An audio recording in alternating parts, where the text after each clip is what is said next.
Welcome, fellas. Today you're going to be watching a build from scratch workshop. It's a 4 hour in total. This is going to be a part one. I'm going to upload the second one tomorrow. We're going to take a skill, couple it with a unique, and we're going to go step by step from first getting like a rough outline, rough draft, then min-maxing the endgame build, and then we're gonna start cutting down to make it into a leveling tree. So you can expect a bit of flicker action in this video, so I'm not gonna spoil too much, but enjoy. So my idea was we can discuss what you guys want to see, and then once we have the final product, like after all of these one or two workshops, most likely it's going to be two workshops, two parts, because making a build from scratch actually takes some time, especially when I'm trying to get you guys to understand what I'm doing. So it's going to be taking a little bit longer, but the end product you guys are going to be able to play in game. So that's the fun part. So whatever we make here, we're going to post, of course, the paste bin, so everybody else can like play the build that we made here, of course. Oh yeah, okay. Just let me just start recording. Okay, nice. Now I'm recording.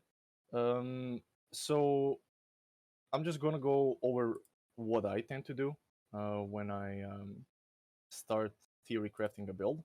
So it's basically the same process as you go when you're searching for a starter build or whatever build that you want to play in the league. It starts off with finding a skill that you want to play, something that's fun, but you need to have a couple of skills because, of course, not everything is going to be meta. So you get a couple of ideas, what you want to play, what's going to be fun for you, because in the end, that's the important part, that you have fun. So let's start off with that. So I was thinking about my idea for a build that I would play this league, for example. I was thinking about playing either Fireball, that's just flat damage without the Ignite shenanigans, because people tend to do Fireball with the Ignite shenanigans and proliferation and all of that. My idea was to make something different, to make just flat damage Fireballs and the character with that.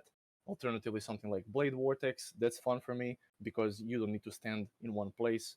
You can deal damage and keep moving. This is something I mentioned before, which is kind of imperative, and something along those lines. If anybody has any suggestions, what they would like to see, you can tell me now. If you have any ideas I that you I'd want, like to vote maybe for Flicker. I'd like to vote for Flicker. Honestly, vote for we can Flickr. vote Okay, in chat or just yeah, for sure. drop You some can suggestions. drop some suggestions, and then we're gonna go into it for And sure. Oni. I was actually Katomi's challenged me to farm at Onigoroshi at league start, so I have no choice. I think I'm gonna flicker Oni this league start. I see. Okay. I'm voting Fireball. Sounds good. Sounds good. Any other suggestions? No? Okay. Then Pharaoh says, I don't care. Let's see what they do, please. I'm good with anything. Okay, nice. Then I guess we can go with your suggestion. Let's go with Flicker and Onigoroshi, right? So if you're going to be farming that one, it's going to be a really good leveling build and all of that. But Onigoroshi even scales into late game. Okay, so first things first. That's also really good that we went with an idea that also has an active skill gem and a unique that you want to use, because usually your build revolves, of course, around the active skill gem, but you also have some unique items that your build is going to revolve around. So, for example, um, past league, a very popular choice was Aegis Aurora, right? There was a lot of builds that used Energy Shield and that basically built around that item. And that was just stacking block as high as possible with glancing blows on the tree and just getting a lot of Energy Shield every time you're hit and stuff like that, right? So now we have Onigoroshi, right? We can immediately just go here into Path of Building. You guys can open your Path of Building. You can open up your new empty tab, right? I can go back, new, you press new, and we get into a new template, right? So we select here under items, we go under items, and we go for Onigoroshi. Because we know that we are going to be using that, that can be our primary weapon for now.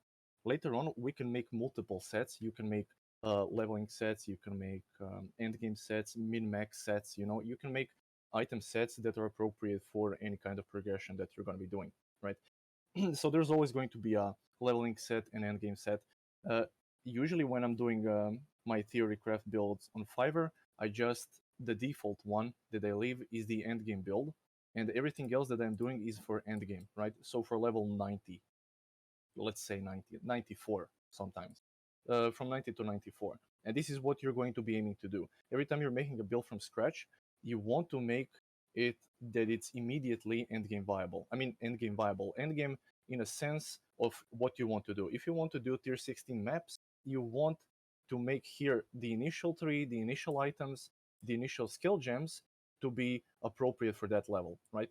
So if your goal is to tackle tier 16 maps and perhaps kill Shaper and Elder, then it's not going to be necessary for you to make a min-maxed build, right? You're just going to have something that can tackle red tier maps, and basically you're going to be fine.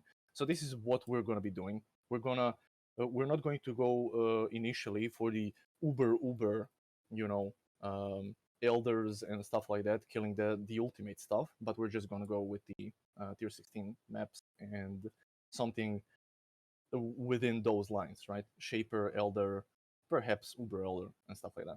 Okay. First things first, you go into configurations, and is the enemy a boss? And you at least set it to Guardian Pinnacle boss. So as I said, we're not going to be making a build currently for the Uber Pinnacle boss. Uber Pinnacle boss is something like that the 1% of 1% do, right? It's really tough, and you need actually a lot of investment into your build. And if you're making a new build from scratch, your build most likely won't be able to do this unless you do some crazy shenanigans, and unless you've done some extensive research. And I'm not talking about the research that we do here in 4 hours, but like a few days worth of a team, like considering a build, and then you get some kind of forbidden right cast on crit energy shield build that CI that can actually do this with mage blood and whatnot, you know. So that's that kind of content. It's that hard. But okay, we're just going to set this to Guardian Pinnacle boss. So this is basically the Cyrus, Shaper, and all of the other dudes that were usually in the game. So we set that immediately, and now we can start implementing our stuff. So Onigoroshi, we can place that inside as well. We know that we're going to be using Flicker because that was our idea. We want to play a Flicker. And now a little bit research of our unique. So some of you may know how this works, but basically, when you're leveling, this sword is getting damaged, right? Every time you level, this sword is getting damaged. So you can use this from start to the end, and you're going to be fine. Another thing, this is a one-handed sword, so it benefits from one-handed nodes on the tree, one-handed nodes on the tree, and the sword nodes on the tree, because it's a sword and it's a one-hander. But a unique thing about this sword is that it uses both hands, so we cannot have a shield with this item.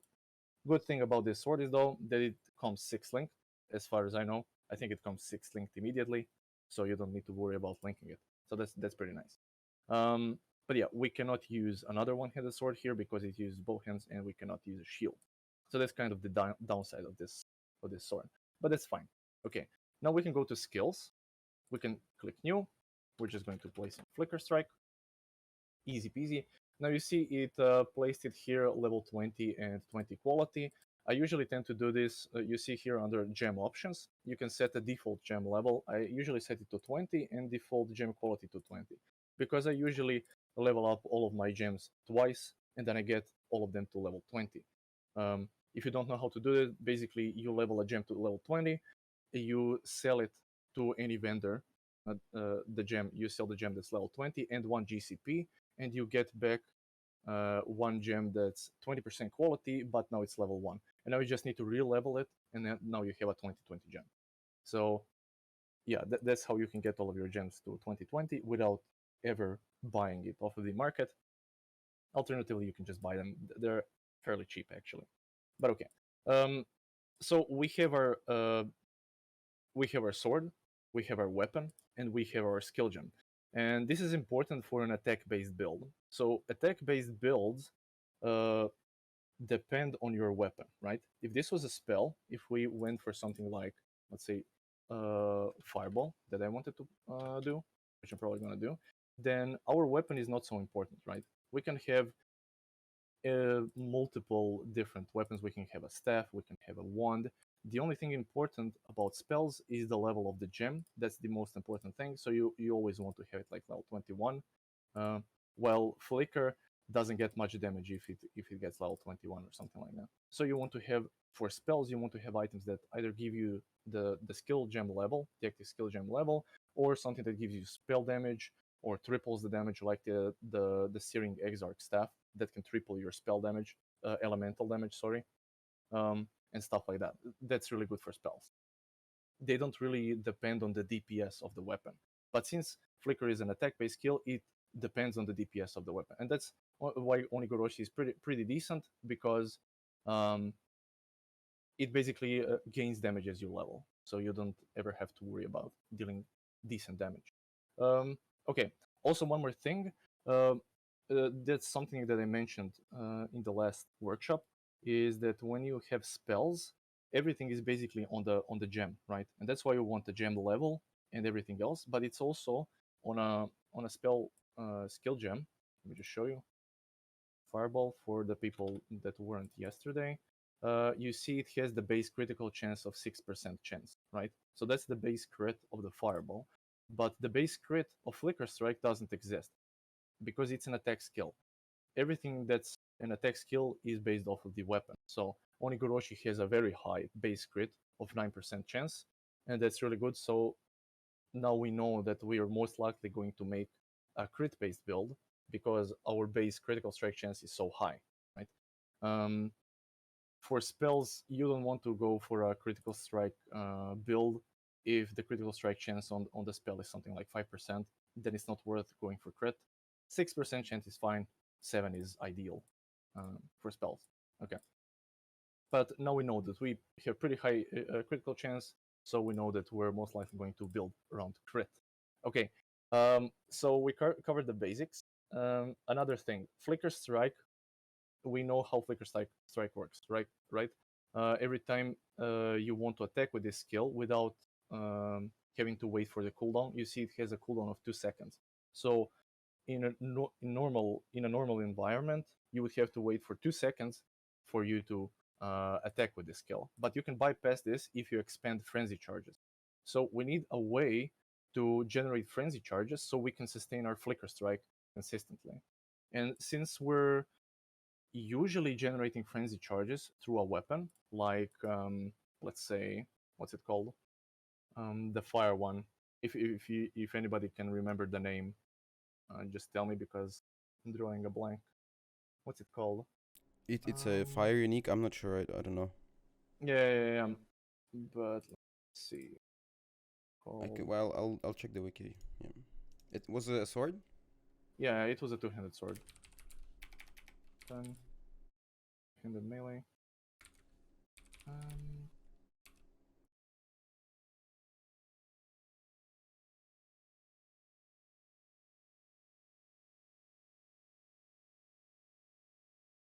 On kill or on hit? it was actually on ignite as well. On ignite. Yeah, every time you ignite, you generate a frenzy, as far as I know. There is Terminus Est for crit.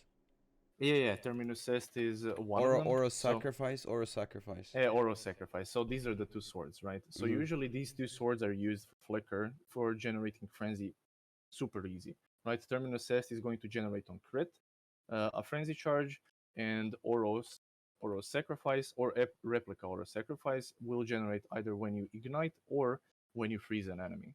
But this one is actually going to generate endurance charges on freeze, so this one wouldn't work. Okay, so only or sacrifice or terminus Est. But since we're using this sword, this is not possible, right? So the easiest route is kind of canceled for our build, but not all is lost because there is always this ascendancy that's called Raider, and Raider has a unique thing that you can abuse, and this is 20% chance to gain a frenzy charge on kill, or 20% to gain a frenzy charge when you hit a rare or a unique enemy. And this is ideal because you're going to be killing when clearing maps, but you're going to be hitting uniques or rares when you're killing a boss, right? So you're just consistently going to be generating frenzy charges. That's one way that we can generate frenzy charges. But by the way, this is not going to be sufficient, right? Because even when you're using multi-strike, so with Flicker Strike, you're going to be using multi-strike. The reason for this is because multi-strike gives you 2 additional attacks per attack, but it still counts one attack, right? So you use your Flicker Strike once, but you attack 3 times. That means we have 3 times chance to get a frenzy charge, but we have only 20% chance to get a frenzy charge, and we're only hitting 3 times, right? So that's 20% times 20% times 20%. We can do the math. We can go to calculations, and we can see if this is going to be sufficient for sustain. 0.2 times 0.2 times 0.2. So we're going to be hitting it. So this is what this is going to be. We're not going to be hitting it consistently enough. We're going to be hitting it like most of the time, but not really, right? We need to hit 100%. Oh no! This is I calculated it wrong. I calculated us consistently getting it back to back, right? We just need to get 1 out of 3, right? Okay, I don't know how I would calculate that, but basically, you know that if you hit it 5 times, 20% chance, then most likely you're gonna hit it, right? If we were to hit 5 times, but if we were to hit only 3 times, times 20% chance, that's not good enough. We need to get to something like 33% chance, right, of us hitting it, because we only have 3 times to strike. So that would be some goal where we can strive for. But we're gonna get 20% chance from this, and then we can get some additional chances from the Flicker Strike itself. The Flicker Strike itself gives you how much? 20% chance. 3 hits at 20% is an overall chance of 60% chance of hitting once during those 3 strikes. Yeah. Okay. Nice. But yeah, 60% chance is not good enough because we need 100% chance. If we're missing 40% chance of the time, then we're just going to be once we're going to use the cooldown from the Flicker Strike, but it's a 2-second cooldown, and that's far too long because we're going to have some crazy amount of attack speed, and you know how Flicker goes. It just go and you just need to hit most of the times those frenzy charges so you can sustain it, right? We cannot depend on the cooldown that's 2 seconds long. That's just an insane amount of time, right? But the Flicker Strike gem itself also has 20% chance to gain a frenzy charge on hit. Before, I remember, this was much lower. So yeah, the quality gives you 5% additional. So I think the default is 15%, right? That would be logical. Yeah. So before it didn't have this base, 15% chance to generate a frenzy, but now it does, which is really nice. So now we have 20% chance from here, and we have 20% chance from here, and that's 40% chance on hit, and we hit 3 times, so that's something like 120%. But I'm not sure. I'm not sure if that's like the precise math. It's not really the precise math. It's a little bit lower, but it comes around to something like 110%, right? And that's going to be more. What does the Flicker Strike change with the quality, and how do you see it in POB, like right now, versus their anomalous versus other alternate qualities?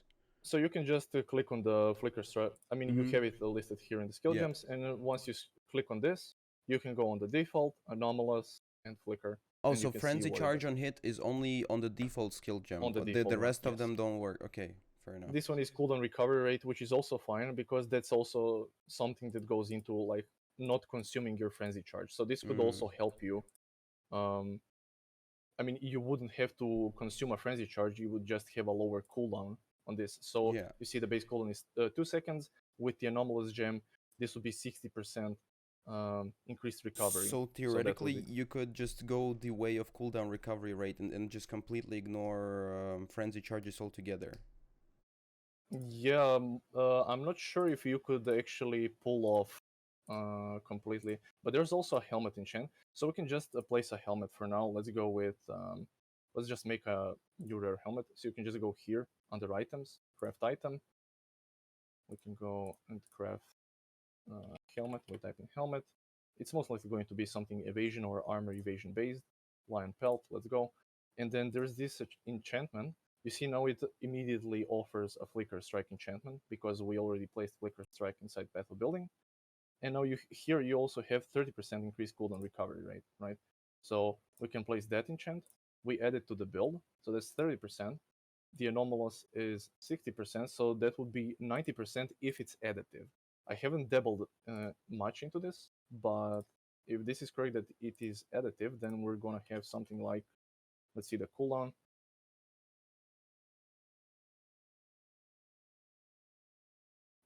Yeah, 0.2, right? So it's going to be only 0.2 seconds of cooldown. And that could be enough to sustain your, if it's additive. But if it's not additive, then maybe you will need another source of something like this. Or what you could do is you could increase the quality of the anomalous gem, right? You could go with a corruption to 23. That would get it up to 69%. Ooh. And that's already 99%. What? Right? And That's this insane. yeah, that will be good enough if it's additive. But I'm not sure if it's additive, and I'm not sure if we can actually find the information on that on the wiki, because I think this is kind of like super convoluted, and you would need to test it in game. Okay. Well, I might try running heist, so I might actually look for it. Let me just see if it says somewhere on the wiki. No, this is fandom. Also, I feel like another important part of Oni that we could look is the fire damage and the her embrace buff, because I feel like that would be also an important part to take into consideration, because it relies, like, it gives you 123% of sword physical damage gained as extra fire, and you're unaffected by burning ground, immune to freeze, chill, ignite, and you have 20% of increased attack, cast, and movement speed, which also stacks with onslaught. Wait, sorry. What were you talking about? About the freeze chill? Whenever you use Onigoroshi, you have the whenever it sets you on fire, and you gain her embrace buff. I sent it in Discord lobby text chat, and it gives you a bunch of physical gain as extra fire, unaffected by burn, so freeze, chill. That's huge, like defensive layers actually. And then attack, cast, and movement speed is pretty much onslaught, but you can also slap another onslaught onto it. So it's already 40% increased movement speed if we get onslaught onto this character. But I actually gain her embrace for 3 seconds when you ignite an enemy. Oh, I see. Oh yeah, but you also take 0.5% of your total maximum life as fire damage per second. So it's gonna be useful. It's gonna be susceptible to degens, but except burning ground. I guess burning ground you're unaffected. So, but degens is gonna be a huge issue for this build probably, because you have negative stuff there already.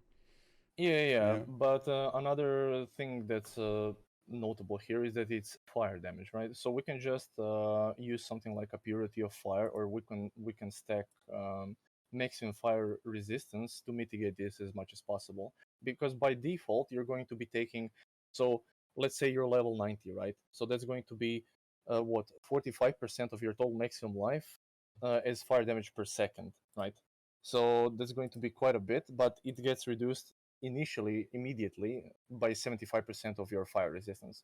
If we get that fire resistance to something like 85%, with your gear and stuff like that, it's going to be even less.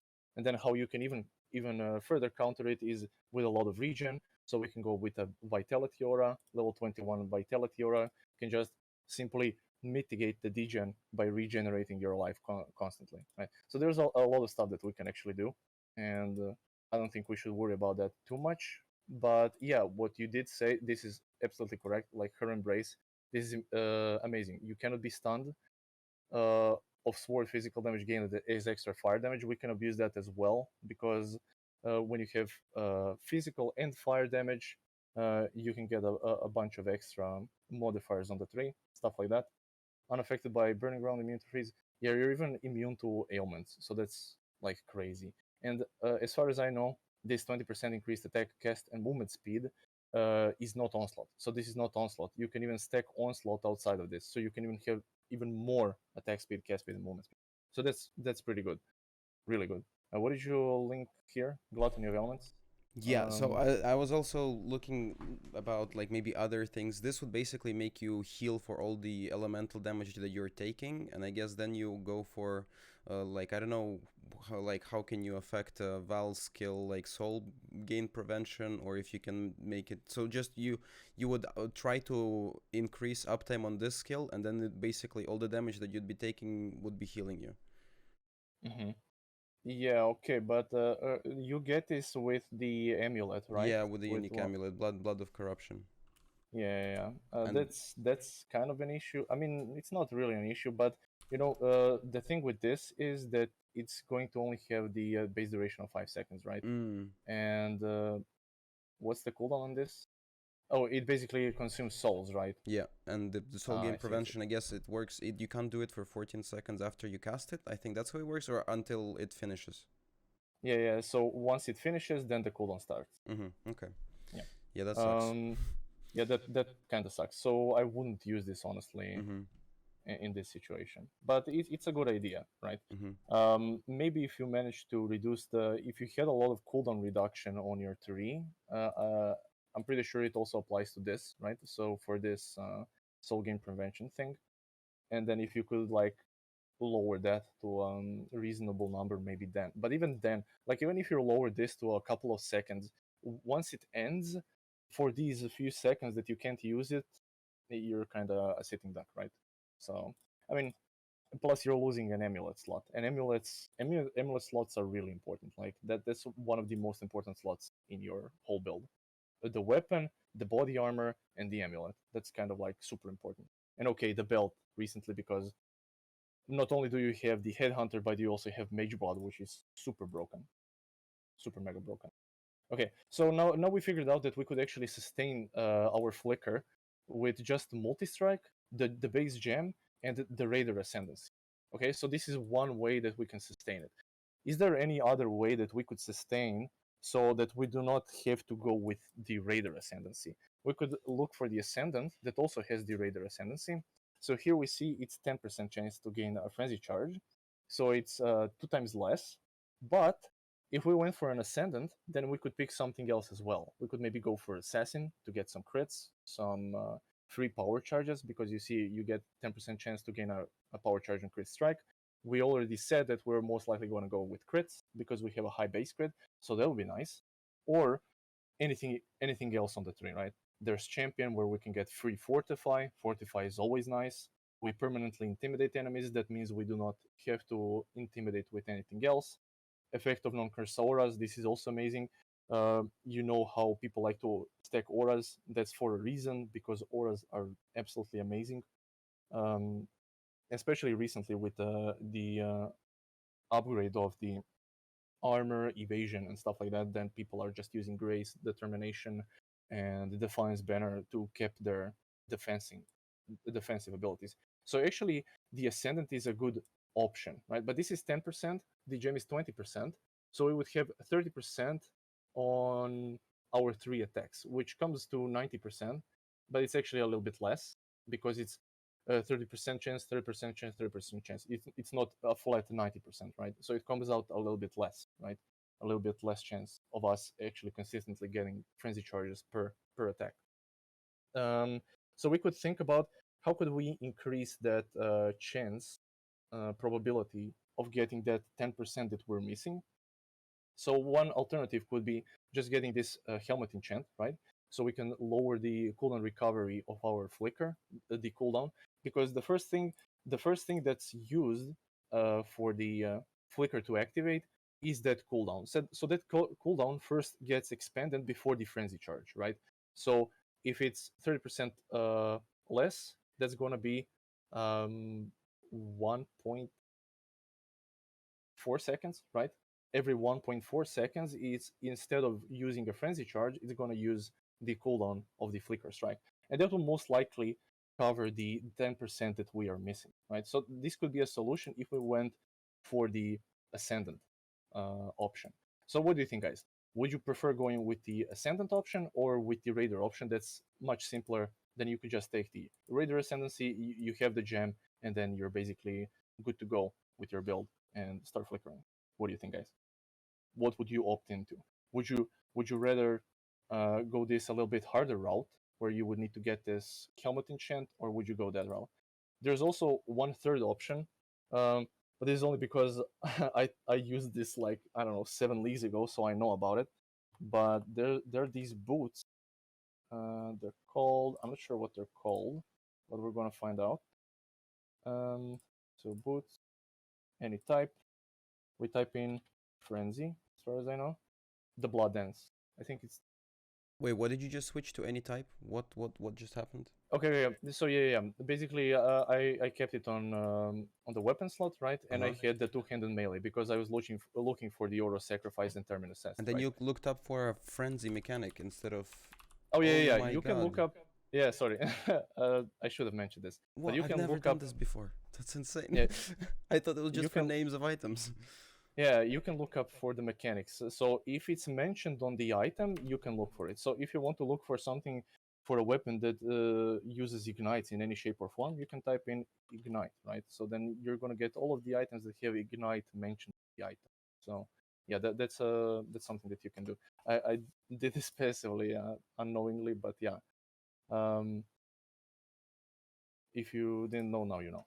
Okay, so now I'm just gonna switch to any type because I'm looking for the boots that have the frenzy mechanics, and this is the boots that I was talking about. So this can be an alternative of generating frenzy charges. These red trail boots gain a frenzy charge on hit while bleeding, but this means that you need to be bleeding all of the time, and that sounds scary, super scary. But there's also this jewel that you can use in combination, called something with gold. I think it was called. Um, Is it golden yeah, rule? I think it is. What did you say? Sorry. Is it golden rule or something like that? Oh yeah, yeah, golden rule. Yes, nice, very nice. Thank you. So basically, you get a lot of armor while bleeding, and bleeding you inflict is reflected to you, and this is the important stat that we're looking for. So then, what we could do is we could make it so that we inflict bleeds, very low bleeds, something like we could do, let's say, a conversion build where we convert something like 99% of our physical damage into fire damage, let's say. Then we would only have 1% of physical damage, right? And with that 1% of physical damage, we could get our bleeding to get to something at least like 33%, because we're making 3 attacks per attack because of multi-strike. So we only need 33% chance to bleed. And then every time we hit, we're going to be bleeding the enemy because we have that small amount of physical damage. As long as you have a small amount of physical damage, you can inflict bleeds. And then, because it's going to get reflected to you, that's why we don't want it to be as strong as possible. And that's why we are converting 99% of our damage into an element. Let's say cold or fire. You can actually do it something like that with 99%, because there's these new implicits on the gloves that you can get from the Eldritch modifiers. I'm not sure if you guys are familiar with those, but basically you have these Eldritch modifiers that can. PoEDB was actually dead today, and I couldn't get to them. Modifiers. Let me just show you. Where you can get the conversion to a specific number, right? So gloves can roll. Yeah, the PoEDB is actually not working for us. No, that's awful timing. Holy shit. Yeah. Yeah, the modifiers just don't work. So the site works, but the modifiers don't work. But basically, there are these Eldritch modifiers that can give you the conversion. Like, you know that there's the... let me just show you in Path of Building. I can show it to you here. Converted to cold, right? So there are these gloves, Hrimburn or Hrim Sorrow, that basically have the 50% of physical damage converted to cold damage, and even rare gloves can roll these modifiers, and they can go up to, I think, 30%, something like that. Maybe we could craft but them the- in POB and show how to select Mhm. like influences and stuff. That would also be cool. Yeah, but it doesn't support the Eldritch modifiers currently. But okay, I can fair show enough, you fair the gloves. Let's go evasion. So we're not going to be going for projectiles. We can go with just sling gloves that have a lot of evasion, let's say. We're just gonna add some maximum life, but it doesn't matter. There's, I'm not sure if it's on an influence modifier. It might be. Yeah, I think it's Crusader modifier for lightning, conversion to lightning. So yeah, oh no, Crusader is actually, the Crusader modifier is converted to fire, cold, or lightning damage, right? So you would get one of these. So let's say we want to convert to fire damage, and then you see you can get some kind of specific numbers here. You can get to something like 19%. So let's say you got somewhere you got 30%, and somewhere elsewhere you got 50%. So that would be 80%. With this 19%, it will be precisely 99% for us to use the red trail boots, so we can inflict bleeds, and with the golden rule to get it reflected back. And then since we're bleeding, every single attack is going to be generating frenzy charges. You can do something insane like this, but it's super convoluted. And trust me, when I was first making this build, I was like, oh yeah, it could work like this. But it took me a couple of days to figure out if there are any items that could support the red trail boots. And then I found the golden rule, and then figured out that it works. So sometimes it's going to take you much longer. I know this because I just built it before, right? But I mean, this convoluted mechanic, you either Google and try to find others that made it with the same item. You just go and type in and pray to Jesus that there's going to pop off. So let's say red trail build. You type in. So you see there's some discussion about this with the Flicker strike, and then you could go here and search for that and stuff like that. So every time you see a really nice unique item that you want to work with, always just Google first, because chances are somebody already did it before you, right? And you can always just yeet the idea from somebody else. I mean, yeet the idea, at least yeet the concept, so that you can continue with your build, right? We can just pick up this mechanic, red trail plus golden rule with the flicker strike, do the 99% conversion, and then we can make our build the rest of it, right? We don't need to copy everything else, but most of the stuff has been tried in Path of Exile, unless it's something that came out just this new league, right? Okay, so out of all of these mechanics, which one does seem the most attractive to you guys? Personally, I think increasing your maximum fire resistance sounded like it would be the most productive. And then there's also... Yeah, no, okay. No problem. Or But I'm asking for frenzy generation, right? Oh. I'm asking for frenzy generation. Would you like to generate frenzies with your Raider Ascendancy, with the Ascendant, or with the Red Trail Boots? So let's see, could we see what other potential options we have if we select one or the other? So let's look at our Raider Ascendancy, because there is some exposure we could do. We could also have increases per frenzy charge there. And then let's look at Scion, because I actually couldn't quite grasp of the amount of points that you get there. Okay, let's go the simplest route for now, right? So let's go with the Raider. Then you would go with the frenzy generation, of course, and with the Avatar Slaughter, because we're going to be stacking frenzies. Your Flicker Strike, you want to stack as much frenzies as possible, right? So that's fine. We can take these two nodes immediately. Then we can think about, are we going to go for spell suppression? This is actually pretty nice because you get phasing permanently. This one, avoid the elemental elements while phasing. It doesn't really help us much because we already get element immunity through the through the Onigoroshi. So this one is kind of half of that. But nearby enemies have elemental exposure, minus 20 to resistances. That's actually quite useful because most likely we're going to be doing elemental damage conversion. Why? Because of what you posted here. You see her embrace, the buff. It gives us 123% of sword physical damage gained as extra fire damage. So we're going to be dealing a lot of elemental damage just by default anyway, right? So this could be fairly useful. Alternatively, we could go with Permanent Onslaught. This is kind of underwhelming if you don't go for this one, because this one just doubles the effect, basically. So instead of getting 20% of everything, we get 40% of everything, and not only that, but we also get more chance to evade during Onslaught. So this kind of goes hand in hand. I could see a couple scenarios where both of these paths would be beneficial, because I feel like left you go if you are fighting, if you're mapping, if you need more single target damage. Right you go if you want to zoom and you do heist maybe, or you do maybe what's the underground delve thing? Yeah, delve.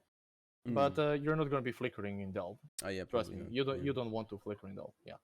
You just maybe Cyclone to go through mobs and then flicker otherwise.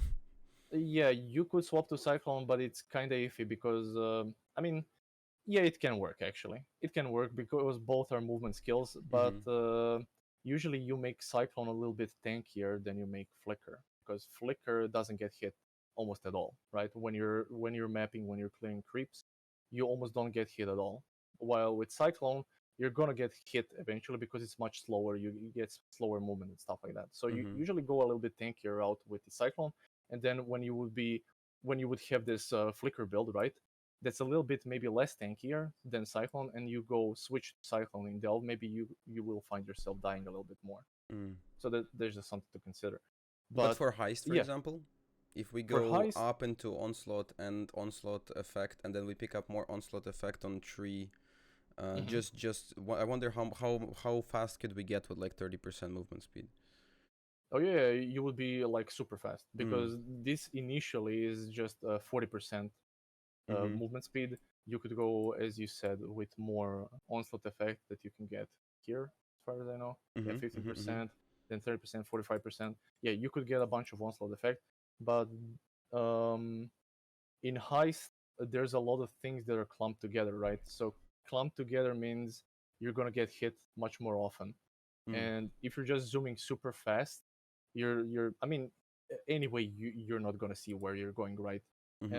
Honestly, I wouldn't actually recommend Flicker for Heist. I'm not sure how many people play Flicker Heist, but I don't think it's the optimal skill to play Heist with. Yeah, it's more I was just thinking to maybe adapt it for another skill meanwhile, and then do Flicker for something else.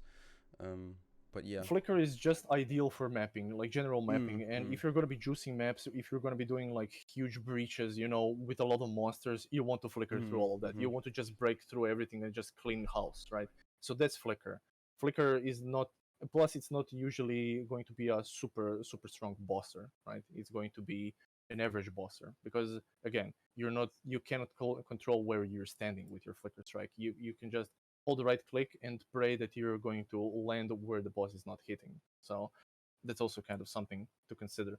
Unless you make Flicker so freaking tanky that it can face tank those attacks from the boss, then it's fine. This is usually done with I'm sure you guys have seen it, but there's this PoE called Flicker with a shield. With a Shaco. Is it the Forbidden Shaco thing? And hypothermia? Yeah, I think it is. Cold conversion Flicker strike. I think it's this one, but basically they're using a shield as well. Yeah, something like this. Then you get a lot of cold damage, extra cold damage, but also you get the benefits of a shield. So you're actually fairly tanky as well. With Onigoroshi, unfortunately, we kind of go for a shield option, so we're just gonna have to make do with that. Also, one more thing that you can do when making a build from scratch, you can just go up here, change the level to 90, then you can see the accuracy and everything else that's appropriate for that level, because that kind of changes. When we change the level right now, since our sword is scaling with our levels, do we get a bunch of damage from it as well now? Yes, we do. Where could we see how much we get at 90 level? Is there something we could see in like calculations maybe? I don't know. So you see the average damage on the top left. So the average damage is 0.4 on level 1. When you place it here, now it's 23. So that's the indication that you got some damage just from this. Okay, so now we have the idea, we have the Raider Ascendancy, now we know how we're going to be generating, and now we can start actually populating the tree a little bit. Also, we can go and think a little bit about which supports are we going to use. Okay, it's going to be a Raider, so we're not going to have a source of Fortify really close because it's on the right side of the tree. Fortify is usually here on the left side, and you can get it from the champion, but we're not that fortunate. So what we could also slap here is Fortify. We could just easily get it like this. Plus, it also gives you some damage, right? It gives you 90% more damage. That's fine. We have the Flicker Strike. We can set it to default because we're not going for the cooldown reduction. Although that's also a nice idea with the anomalous cooldown recovery rate, but that wouldn't really work on the start of the league, right? Because you need the enchant. You need the 30% cooldown recovery enchant. Plus, you would need the anomalous gem, right? So it's kind of not good for a league start. This is much better for a league start. 2020 gem and just pick Raider, right? As soon as you get Raider, you can start flicking. So that's really cool. Okay, so we got some supported gems. We got some items. The most important one, we have the sword, we have the helmet. Although the helmet doesn't have anything special, we just placed the enchant. Now we can also think about a little bit about the body armor, which body armor would be ideal for Flicker Strike. So honestly, I forgot one way that you can generate frenzy charges, and that's with the super expensive chest, Farrell's Fur. Most likely you guys have heard about it. But basically, it gives you maximum number of frenzy and power charges when you gain Cat Stealth. And this armor basically swaps these Cat Stealth and aspect of the cat and Cat Stealth. I think they swap in between every 6 to 4 seconds, right?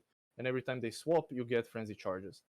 So I think in total, every time 10 seconds pass, in total, you get a frenzy charge to the max, right? Again, up to maximum number. So even if you had something like 12 frenzy charges, this is going to get you up to the max. And during that time, you could just keep flickering until you expunge all of them. So 10 seconds seems a bit long because you're flickering really fast and you're going to like use up all of them, right? Really quickly. But you can actually expedite how quickly the auras swap. How you can do this is you can make an unset ring and you place the unset ring in your build. So you're going to have one unset ring. You place less duration inside of it, and the unset ring, let me just show you. So I'm just not, let's just craft the item. So this is one also way that you can generate frenzies. Ring, unset, but it's also a nice trick to know what you can do with unset rings, actually. So unset ring means that it has one socket, right? So you can socket something inside of it. So you could have this ring in your build, and you could have the chest piece, Farrell's Fur, and now you would be generating frenzies with your Farrell's Fur every 10 seconds, but that's a little bit too long, right?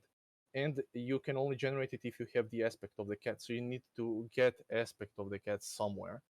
This one only gives you that it has no reservation, so it's going to be basically free, but you need to craft it somewhere.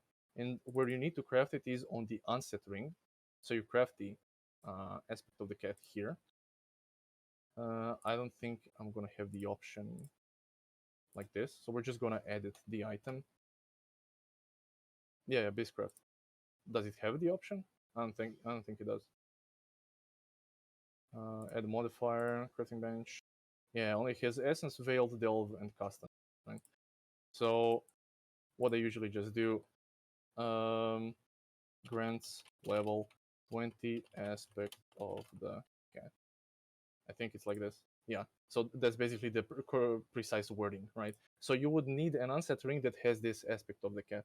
And now we have the aura, and every time the aura swaps from the stealth to prowl stance, you're going to be getting the frenzy charges. But since this is an unset ring, we can place inside of it less duration, and now it's going to swap more often because the aura has less duration, so it has 59% less duration. So now instead of swapping and giving you frenzy charges every 10 seconds, it's going to reduce that time by 59%, and it's going to be something like every 4 seconds. So every 4 seconds you're going to have maximum frenzy charges, and that could be enough to sustain your Flicker Strike.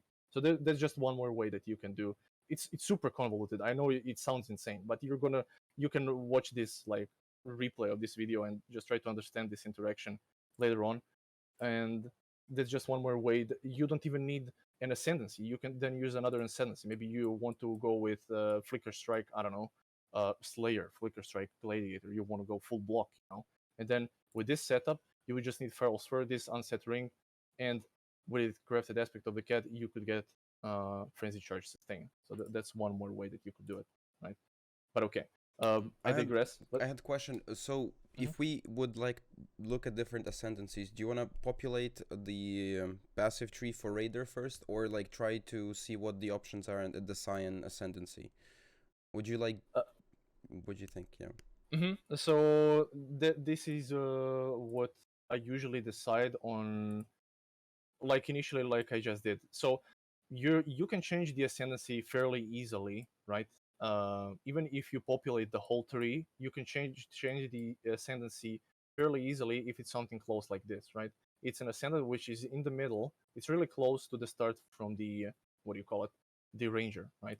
So if we populated the ranger thing and we took this raider ascendancy, and then we in the end decide, oh, maybe like ascendant would be optimal, right? Then instead of going from here, you would just start from here, right? And connect everything that you populated before, you would just connect it here. And then you can just test back and forth which one is better.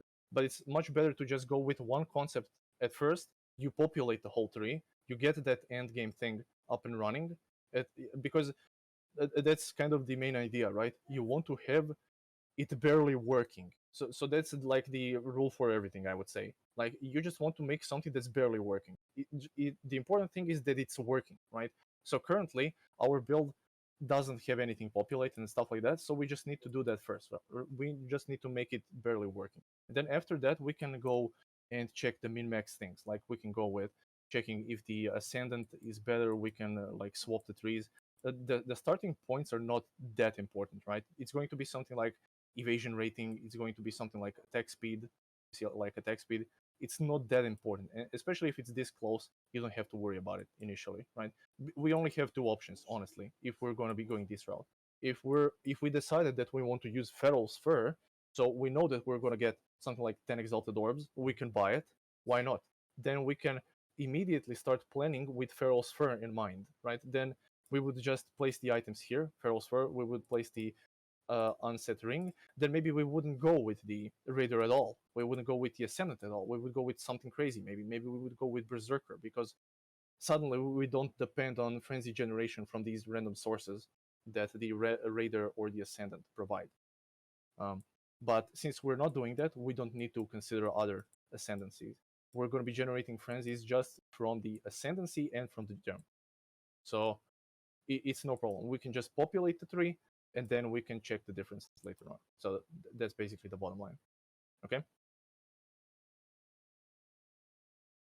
Okay, no problem. So we have some skill gems. Now we can actually start populating the tree a little bit, because we have the weapon.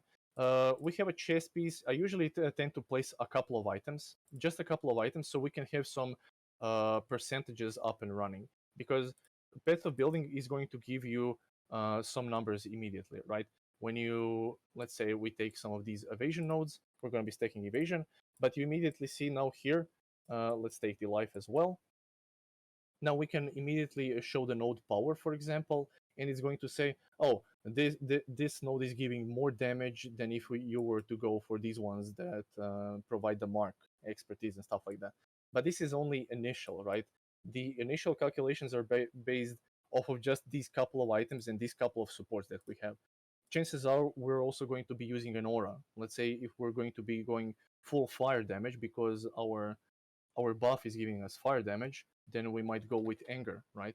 Then we also have the aura to take into consideration. Now Path of Building is also taking that into consideration, and now maybe we have some of the fire nodes that are populated now when we click the show node power. So you just need to start somewhere, right? You need to start populating your tree, so all of these calculations get added added to the calculations, right?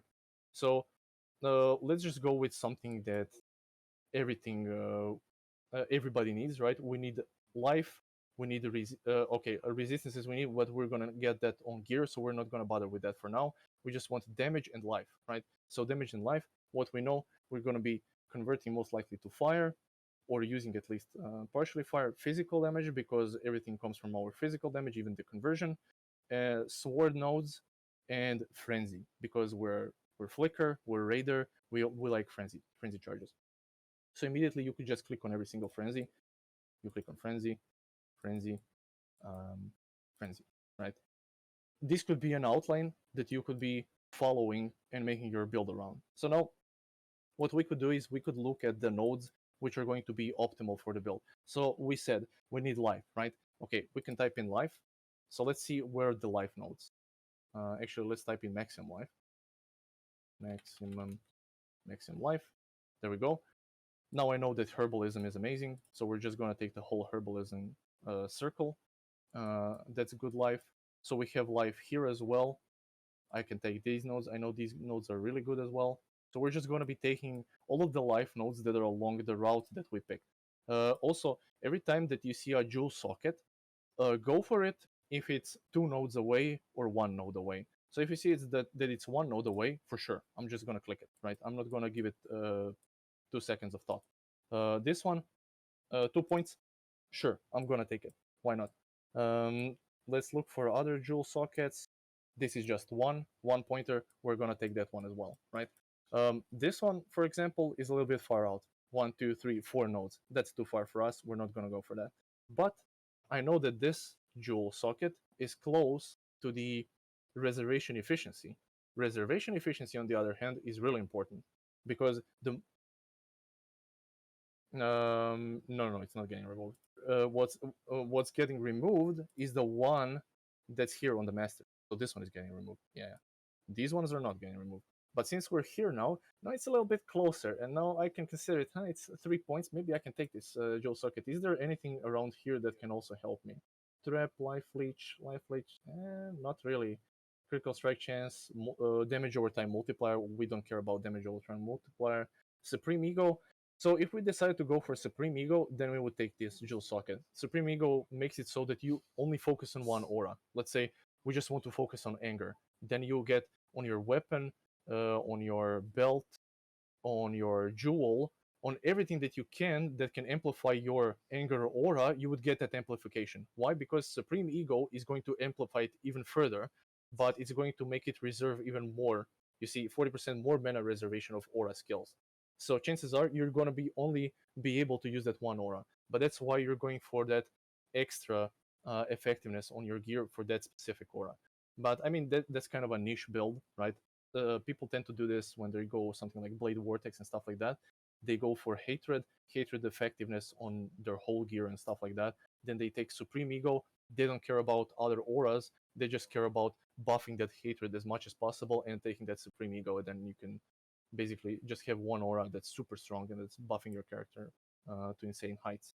But yeah, we don't care about that stuff, so we're not gonna go for that jewel. As I said, 2-pointer for jewel or 1-pointer for jewel, you can go for it. If nothing else is important here, just don't go for it. Okay, so that's kind of the rule of thumb. It's just not efficient. After 3 points, it's not efficient. You can get some other cluster that's much better, rather. Also, we know that we are sword based, so we can type in sword, and we see a cluster here, swords, down here, swords, and we have a bunch of here, that's all swords. So we could go for all of these, but we can check how many points we used currently. So this is for level 42. By the way, this calculates the passives that you get from the leveling as well, so you don't have to worry.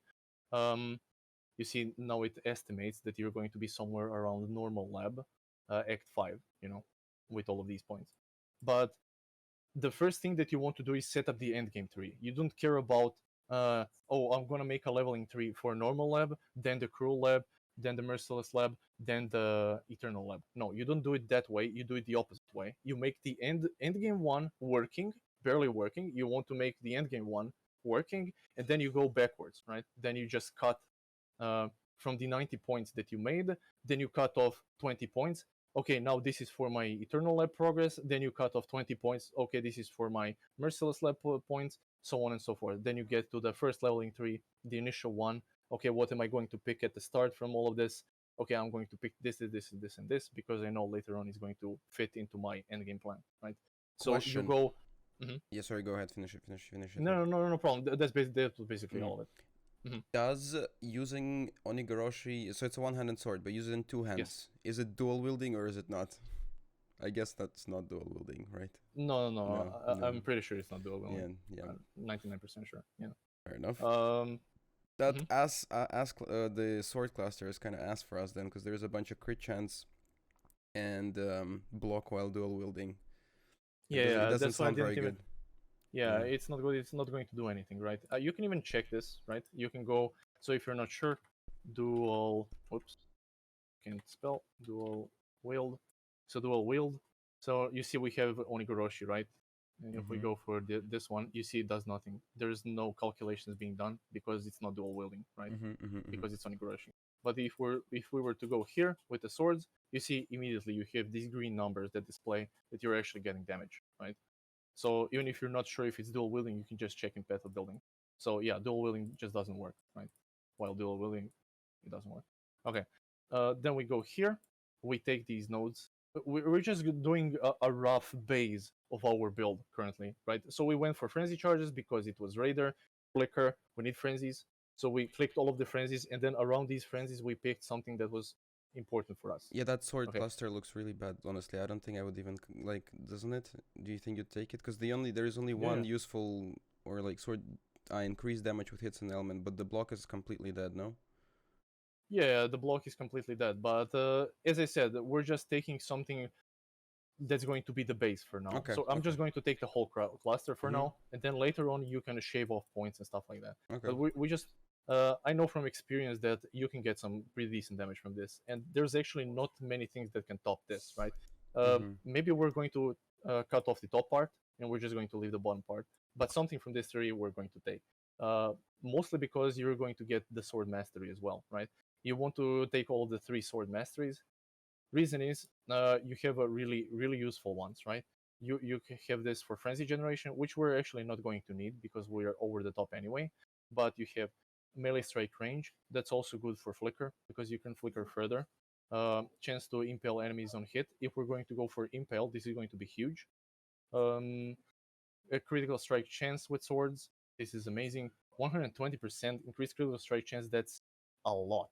So you see currently we have what 19% crit chance. We click this, 29%, 30%. So almost doubled our crit chance. So this is huge. And everything else is okay, whatever. So maybe we're just going to go for two of these masteries. So maybe perhaps Impale and perhaps this one. But we'll see if we're going to go for Impale anyway. But okay. For now, we're just going to look for this. So sword, we can type in sword as well. So this sword cluster is pretty good. Let's see what it does. Just damage, melee strike range, damage, melee strike range, damage. That's pretty fine. That's good. Also, there's going to be some life here, as far as I know. Yeah, so there's some golem's blood here. So what we're picking up right now is just life and damage, life and damage, life and damage. What we want to achieve is we want to get, you see this percentage here, increased life from 3. You want to get to at least 150%, at least. Okay, so that's kind of the rule of thumb. At least 100% increased life from the 3. That's going to feel kind of comfortable after that. If you can get more, highly recommended. If you can get more than that. And there's some life here as well.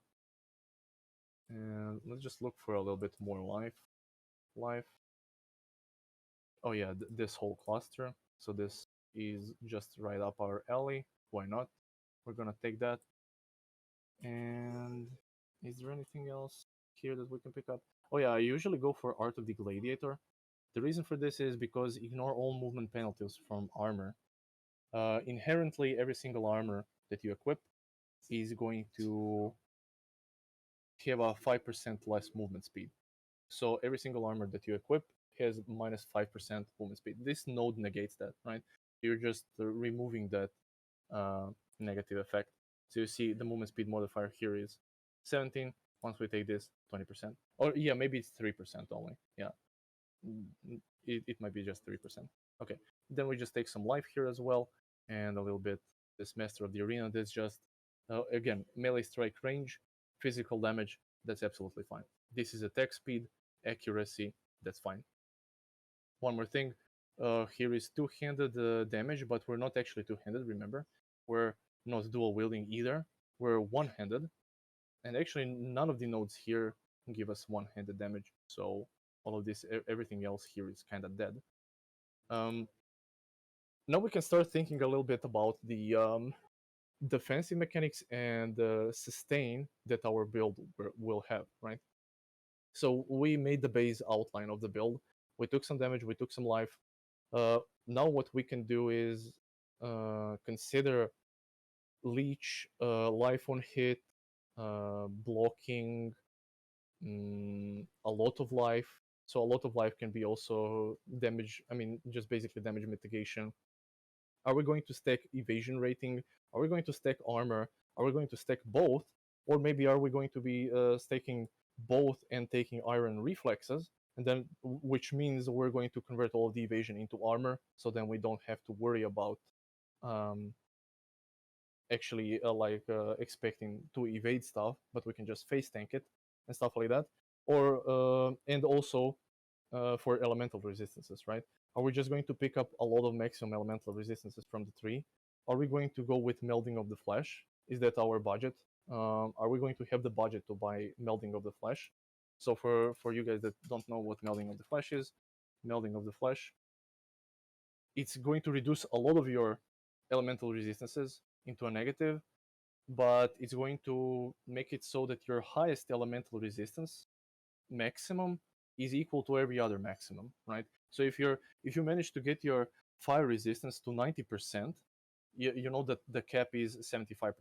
But if you manage to get your fire resistance to 90%, if you have melding of the flesh, every other resistance can also get to 90%, just because one of them is, right? So this is really huge if you want to make defenses for elemental damage. So we could opt into this, but I know that they nerfed this one. What they made it is they now gives minus 4% to all maximum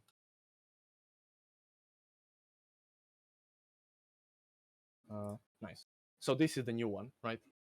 Now we can set this to the best roller, let's say, but initially it just does this, right? Minus 4 to all maximum elemental resistances. So now it's a little bit harder to get that cap up and running. But you see, it reduced all of our resistances even further. So this could be a little bit hard to achieve, elemental resistances through this, because even now it got nerfed. So plus it's not really a starter mechanic, right?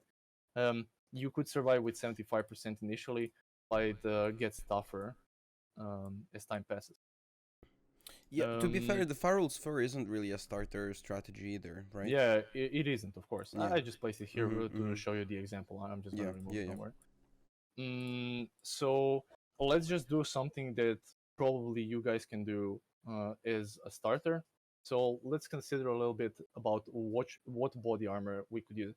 This is actually my recommendation. So ever since they introduced these Eldritch modifiers, it's really good to go for rare items. I would just go with every single item that you can as a rare option. So helmet rare, body armor rare, gloves rare, boots rare. Unless there's really something that you want to place instead, then you could go for that. So let's say you want perhaps you want to explode the enemies, then you could do the what do you call them? There's these gloves that have the, if we're gonna go for impale, let me just find it. Great old ones, tentacles. So this could be an option. So if we went for impale, what these gloves would make is a 50% chance for the impales on enemies you kill to reflect damage to surrounding enemies. So basically, they would explode with the impales to everybody around. So this could be one of the uniques that you could use to better clear maps, for example. That'd be nice. But usually, what people just tend to do is when they're playing Flicker Strike, they just slap on melee splash, right? You're just going to slap melee splash, and then you don't really care if they explode because you're just going to be flickering and splashing everything around. That's going to be fine. One more thing with the Flicker Strike is because it's a strike skill, you can actually use something like Ancestral Call. What this does is basically duplicates your attack to additional nearby enemies, right? So when you have Ancestral Call, now instead of hitting just one target, I'm hitting two adjacent ones as well. And plus, because we have melee splash, all of these targets are going to splash. So this would be amazing for clear, right? But this is kind of heavy on the damage, right? Because we're just taking a lot of damage off of the skill. This one doesn't deal damage, extra damage, and this one doesn't give you extra damage, right? So you're getting 0 damage from these skills. So usually what you're going to do, you're going to use just one of these for clear. And that's usually for Flicker Strike, that's going to be melee splash. The other one is not as good for clearing, at least in my experience. But there's this kind of trick. There's this node on the tree called Tribal Fury. So what this does is strike skill, strike one additional enemy. So this is kind of like the small gem that we placed here. So if you think that you need a little bit more clear, you can go for this.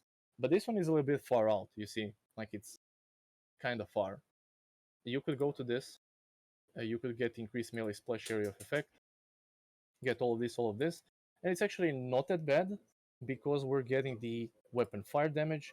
You remember the buff that we had here, her embrace, which is getting a lot of sword physical damage gained as extra fire.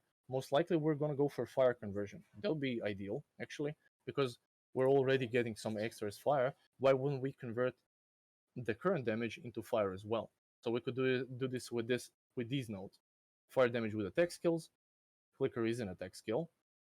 Damage with weapons penetrates 8 fire resistance, and then on the mastery, we could pick 40% of physical damage converted to fire damage.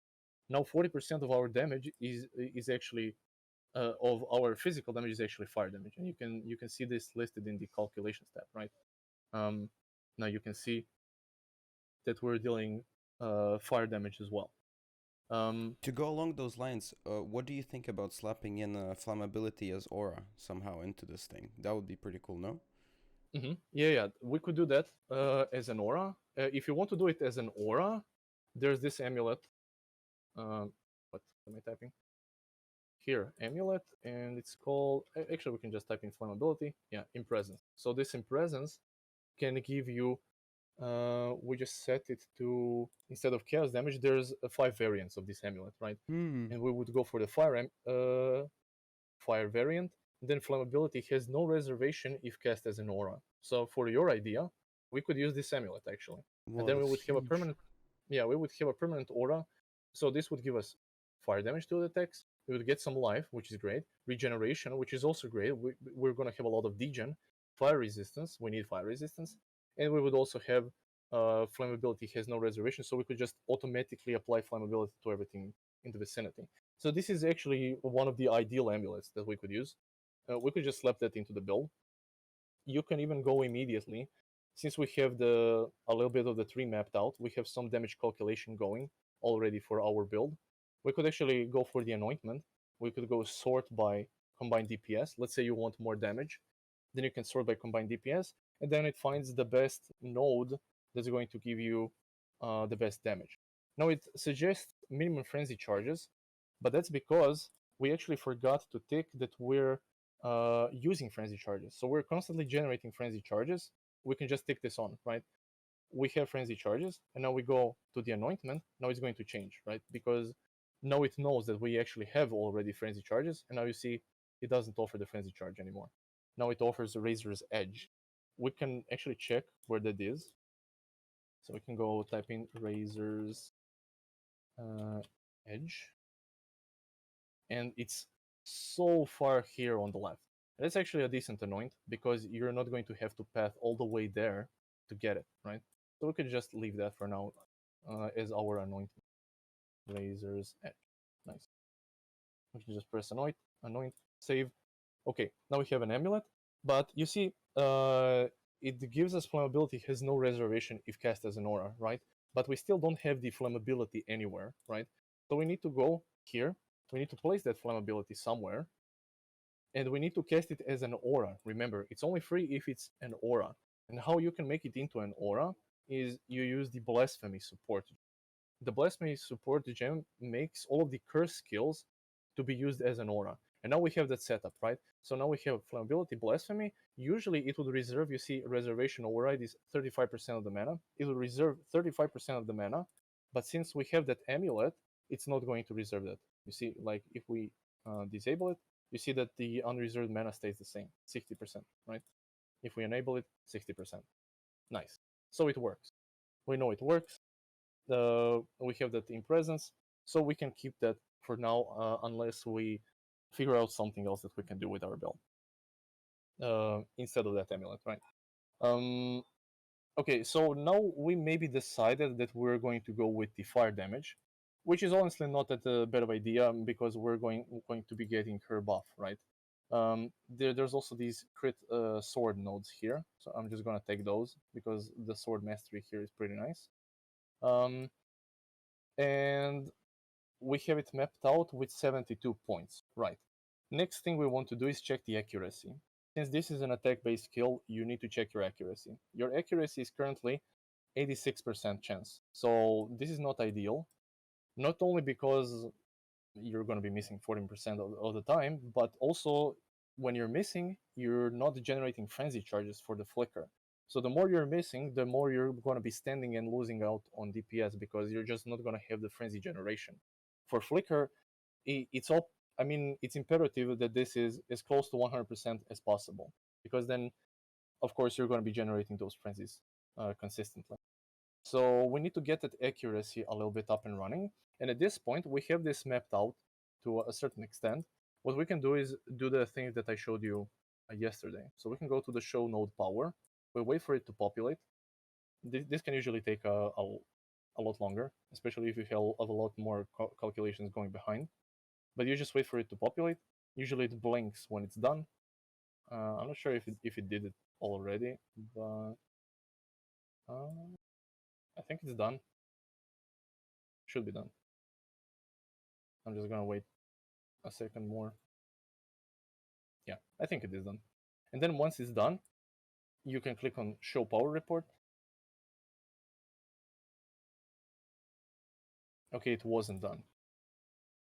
Then we just need to wait a little bit more. Oh yeah, it's also calculating offense defense, right? Okay, my mistake. You need to set it to whatever you want to search for. So I'm searching for combined DPS. So there is a lot of different DPS you could select. Which one is the combined DPS? Is the optimal one. Okay. Yeah. For now, if you have a lot of other sources of DPS, then you go for total DPS. But let me just show you what total DPS means. So let's say you have Flicker Strike, right? And you add something like a totem. So you have Val Ancestral War Chief, Ancestral Protector, right? These totems are based on your attack skills. So this would actually work with our build. You see? And then what you could do is you could include it in full DPS. So you include this and you include this. And now it calculates both of these ones into your full DPS, right? So if you want to search for skill, for passive nodes that are for the full DPS, so for both the totems and your Flicker Strike at once, then you would select full DPS. So that's the really only. Cool. Yeah, these two ones are the ones that you're going to be using the most, right? The full DPS and the combined DPS. But I just want to go for the Flicker DPS currently, so I'm just going to go with combined DPS. Combined DPS only applies to the currently active skill. So currently active skill is the one that says active here, right? So that's currently active. Actually, I'm going to leave it. Leave these totems inside. So we're just going to wait for it to populate. How you can know if it's still populating is you can try and move your screen over it, and if it lags, that means it's still populating, right? And then you just need to wait a little bit more. You're going to see some nodes blinking. Let's wait a little bit. And it's going to, like, all of the nodes are going to blink at once, and then you know it's kind of done. So I'll just wait for it to populate. This report thing is so OP, actually. You just click through different points and you see, okay, this is close. It shows you how far they are. So whatever you see and it's like 1 point away, you just brain off click it type thing. Yeah, pretty much. Yep. The only downside is waiting for this to populate. I mean, you can do whatever you want in the meantime. Okay, let's see if it's done. I don't think it's done still. Increase attack physical damage. How does overwhelm physical damage reduction work when we're converting into elemental? It doesn't work for us? Yeah, it doesn't work. If we're going to be converting into fire, we don't need to worry about that. Okay, so now it populated, and what we did is we clicked on Show Power Report down here. We click on this, and then we click on this little column called Per Point. You click on this, and then it shows you from top to bottom the highest DPS per points used that you can apply. So now it shows Panopticon. The reason for this is it's actually calculating the damage for the totems, for a combined DPS for the totems. So this will give us the biggest increase in DPS if we were to place all of these totems. So you see, I enable them. so it's also an active skill gem. So it calculated for them as well.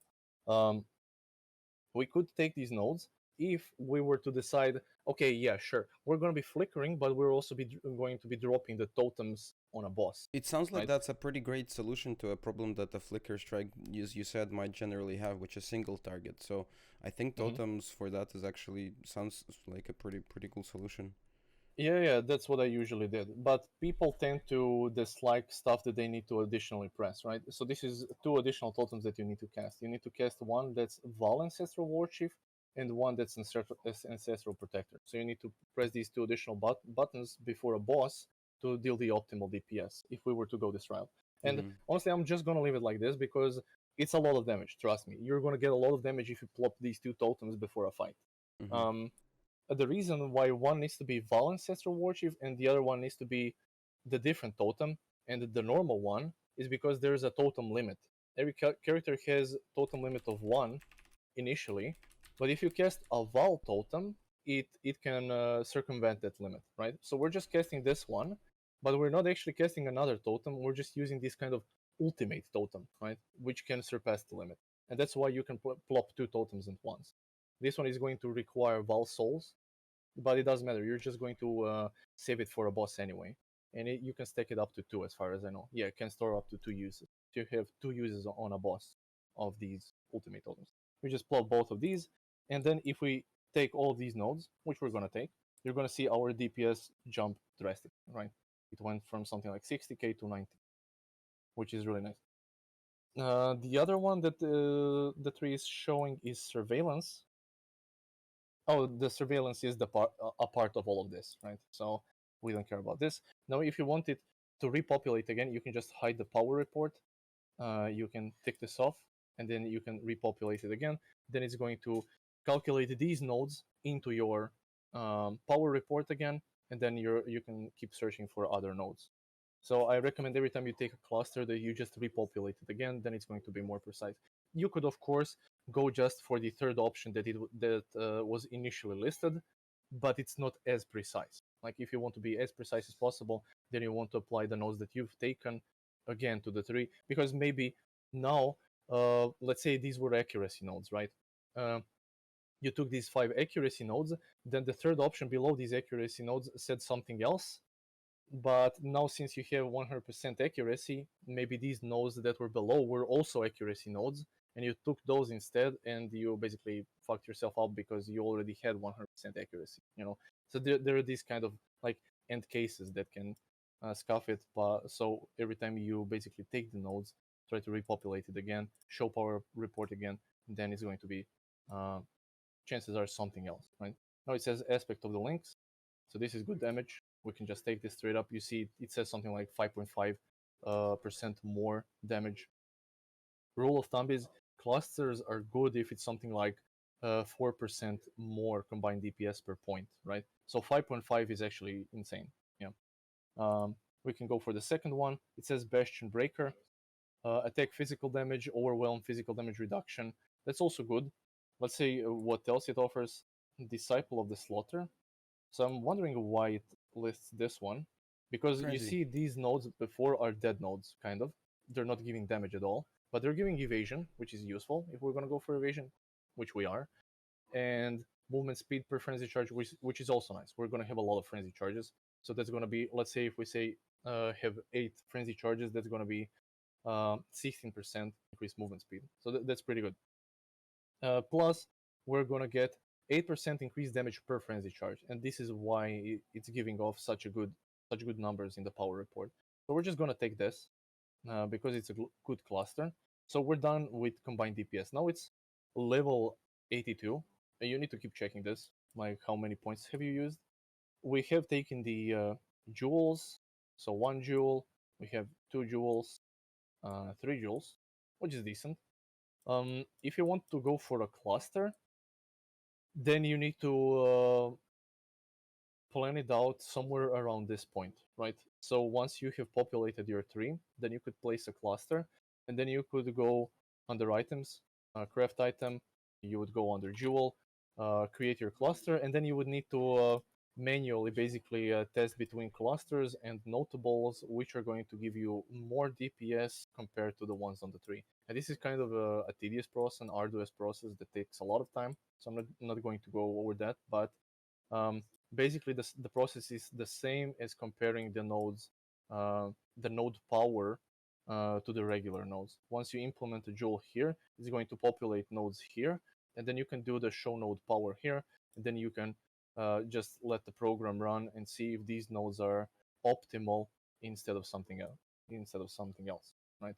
So the process is basically the same. So this, yeah. Mhm. At this stage, would you say, so we just need to look into defensive options? So it could be, you mentioned iron reflexes. We are around all the evasion and spell suppression nodes, so that makes me think that's probably the way to go. Plus, we get it from, potentially we can get it from our Ascendancy if we go for another 40% spell suppression thing. Precisely. Good deduction, because that's basically the only options that we have with, I mean, the easiest options that we have with the Raider Ascendancy. This is basically, what do you call it, the Ranger character. The Ranger character is really close to the evasion nodes, and if you're not going to be staking, let's say, evasion plus block is really strong. Like, that's probably one of the ultimate defenses in the game. If you can pull it off with Onigoroshi, you can't, because you can't use a shield, you can't use dual wield. Dual wield can have a lot of block, and shield can have a lot of block, right? So we cannot go the evasion plus block route to mitigate our physical damage and all of the attack damage that's coming our way.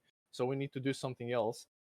We could go for like 95% evasion. 95% evasion, though, is really hard to get, but that's going to mitigate most of the physical damage that's ever going to hit you. In Path of Exile, evasion rating doesn't work randomly how it does in anything else that's random, right? It's deterministic, actually. So basically, every 20, if you have 95% evasion, every 20th hit is going to hit you, guaranteed. So all of the 19 ones before are not going to hit you, but the 20th one will.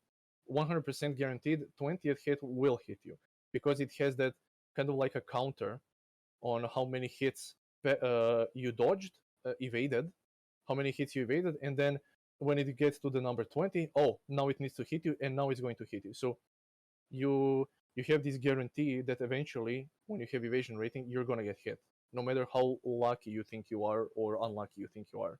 It's just super deterministic. And that's kind of, honestly, in my opinion, that's a good thing about evasion, because then, let's say you have also 50% chance to block, then you know that every 20th hit, you're going to get hit, but you're also going to have 50% chance to block it. And that's why evasion and block go so well together, because you're going to get hit so rarely. But even if you have just 50% block, you're going to be literally immune to most of the attack hits that are coming your way. And that's basically all of the physical damage that can ever hit you. You know, when Shaper goes to slam, you can evade that, you can block that. So that's an attack. All of these boss attacks you can super easily mitigate with evasion and with block. If you go for 95% evasion, that's also really good. But just know that eventually you're gonna get hit and you're gonna die. So if you want to, if that doesn't bother you, like whatever, every 20th hit, that's gonna be like every second map, you know. If that doesn't bother you, and plus that hit is going to be maybe less than your HP, so maybe even you're going to survive it, you know. So it's not necessarily that you die every 20th hit. So if you think that that's fine for you, you're playing softcore, you can no problem go with max evasion, no problem. Like it's a good defensive mechanic.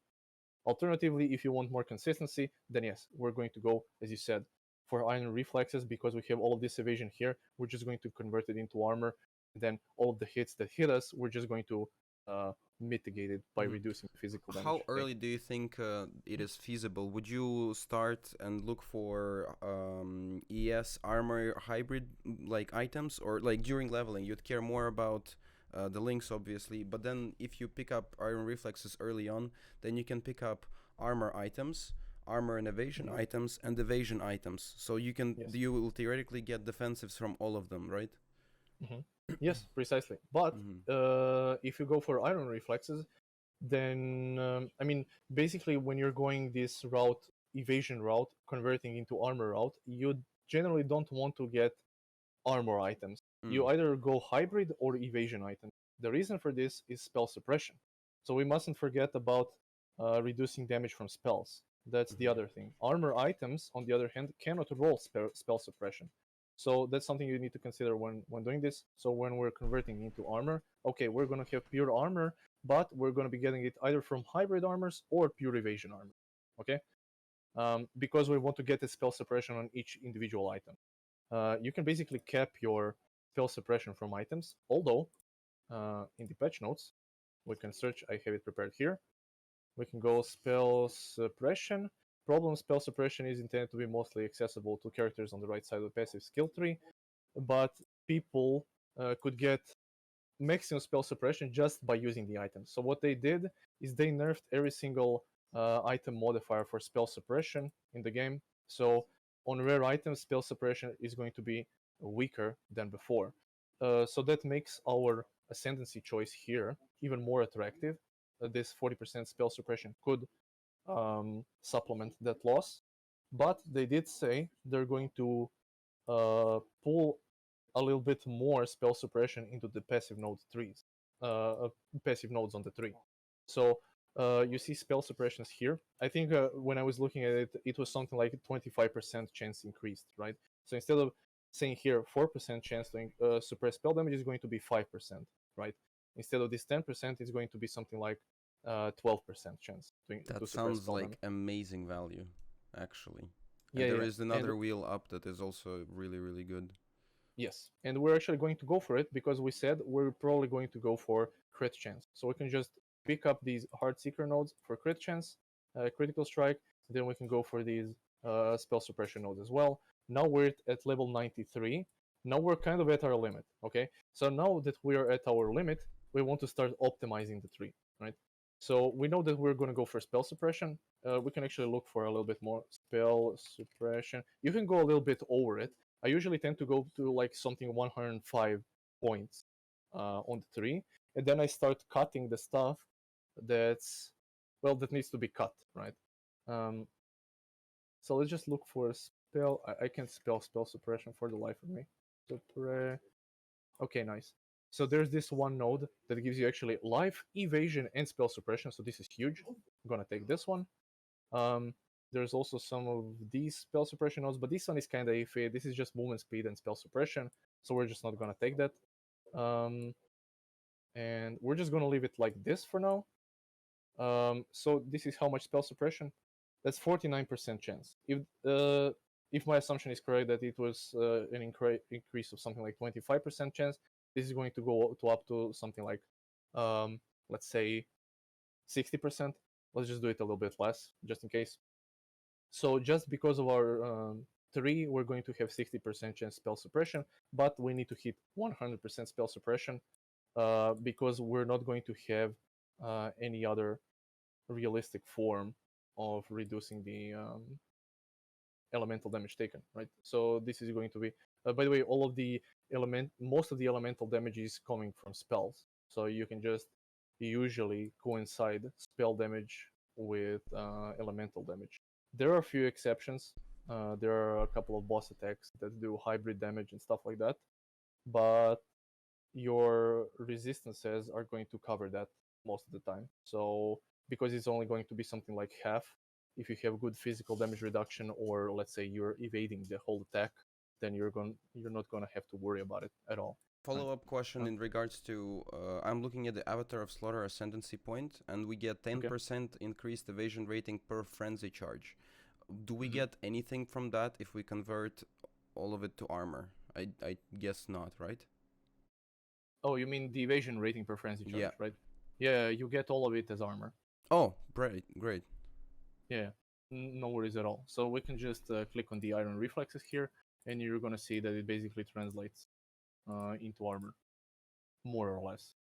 There's a little bit of loss because of the dexterity nodes. I don't think that applies because dexterity nodes give you some evasion, as far as I know. So then it's going to go a little bit less, but it's still going to be fine, right? The reason why I said that I usually go to 105 or something like that points is usually because I forget about masteries, and this is what I did as well. When you're going to be picking up these clusters, you're also going to be picking up useful masteries. So for example, immediately at the start, let's say you're going to go for these life nodes. You're going to take this, and you're going to immediately take the mastery for plus 50 maximum life. Super useful. Then you're going to go for the next cluster. Maybe you're going to pick up the critical strike chance for the swords. Super useful. For spell suppression, you can get critical strike chance is increased by the chance to suppress spell damage. So if your chance to suppress spell damage is 100%, you're basically getting 100% increased critical strike chance, which goes great into our build. We're going for crits as well. This is going to be useful. And let's see if I missed any of the masteries. Here, charge mastery. I'm not sure if I ever took anything here. 3% increased damage per endurance frenzy and power charge, which is kind of okay. You see, we're getting something like 4% for this node, which is what I said. 4% more is usually a rule of thumb that you want to look for. So this could be good, but maybe there's something stronger that we can pick up. Another life mastery that I tend to use always is this one. 10% increased maximum life. That's just more life. You're getting a little bit less recovery. Actually, we're not going to perhaps take this because we're going to have a lot of degen, right? We need to take this into consideration as well. So we don't want a reduced life recovery rate, actually. And so for we're the just going to for the charge mastery, because it kind of right now the app shows us that we have 4 frenzy charges, right? But as soon as we start flickering, those are gonna drop. So I guess that's not gonna be as useful. But you're usually going to be capped because we have because we have 20% chance and we have 20% chance on the flicker strike. So that's 40% chance per hit of generating a frenzy charge. That's 120% per attack, right? Yeah. So we're gonna have usually we're gonna be topped off on frenzy charges, so it's gonna be one less at worst case scenario, right? No problem at all. No problem at all. But yeah, if you want to be super precise, you can go under frenzy charges. You can counter frenzy charges. You have 3 by default. We picked up 3 on the 3. We had +1 here on the radar, so that's 7, right? You could just go here and you can type in 6, then you have a precise number, because most likely you're going to be missing 1 since you're flickering all of the time. So yeah, no problem there. Okay, so now we need to think about the degen. We need to think about items, resistances, and all of that. So let's just set up a base of our items that we could be using. I placed the great old one's tentacles here because I assumed we were going to go for impale. We could actually consider going impale if you want to. Actually, no. You know why we're not going to go for impale? Because impale is actually physical damage, right? So let me just double check impale. No, actually, let me just Google it. PoE, impale. I'm pretty sure it's just the physical damage. Yeah, that deals additional physical damage to the affected armor each time it's hit. Right. So we're not going to be physical damage. We already decided we're going to be converting to fire because we're getting her buff.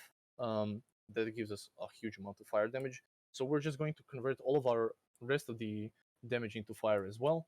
And we're going to do that first off with the mastery here. 40% is already converted to fire. Let's convert the rest of it to fire as well. So let's convert with the gloves. I already showed you the mod on the gloves. So just go gloves. As we said, we're not going to go for armor gloves because we want that spell suppression, and that only appears on evasion bases. So either hybrid or evasion. Whichever you find has more armor plus evasion on top of it, that's the ones that you use. So if you find on the market that the gloves have, I don't know, 800 evasion, you take those. If the hybrid ones have the combination of both 900, then you go for the 900 ones, right? Unless So we're already capped in spell suppression, then we can. Would you rather pick up gloves that don't have spell suppression, or would you rather have gloves to have spell suppression and then you free up some points on your talent tree? Oh yeah. So no, I wasn't referring to the spell suppression currently. I was referring to the amount of armor that we're getting from the base. So I'm just talking, when you're picking bases, just pick the ones that have more total armor plus evasion. That's what I wanted to say. Regarding spell suppression, yes, then if you are over capped, then you just don't get it on the items. I would honestly keep the nodes. Why nodes? because you're going to get these useful masteries, right? Mhm. You're going to get spell suppression mastery here, and you're most likely going to get, let's say, this one. So then Prevent at that 2%. point, going armor items is good if you're capped on spell Yes, suppression. yes. Then you can go. Yeah, then you can Mhm. pick if you don't need any more spell suppression for sure. Then you can go with the armor item, correct?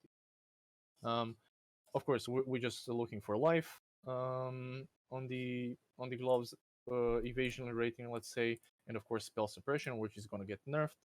But since it's going to get nerfed, we're not going to place it on tier 1. Let's say it's going to be something like tier 3, right? So we can just simulate this like this. And we're going to go with the influence. Crusader influence is what we need, and we need the conversion to fire damage, right? This is not going to change. Ideally, you want to find the ones that have 25% physical damage converted to fire, and then you're going to find the implicit as well. So we can simulate it here. Actually, let me just think about it a little bit. Crusader. Oh yeah, you can't actually get it then. Is it That's actually because true. you cannot have Yes, yes, yes. You cannot influenced have with the? correct. I You I cannot didn't have know. the influenced. Yeah. So you can either choose the Eldritch influences, or you can choose the Crusader one. I would actually recommend that we don't go the Crusader route. I would just recommend that we go the Searing Exarch plus Eater of Worlds. You would just use your Eldritch currency, and you would just get the implicits that you need. And the implicits would be. Let me just pick it up from here. Go here, physical damage converted to fire, and we can go edit.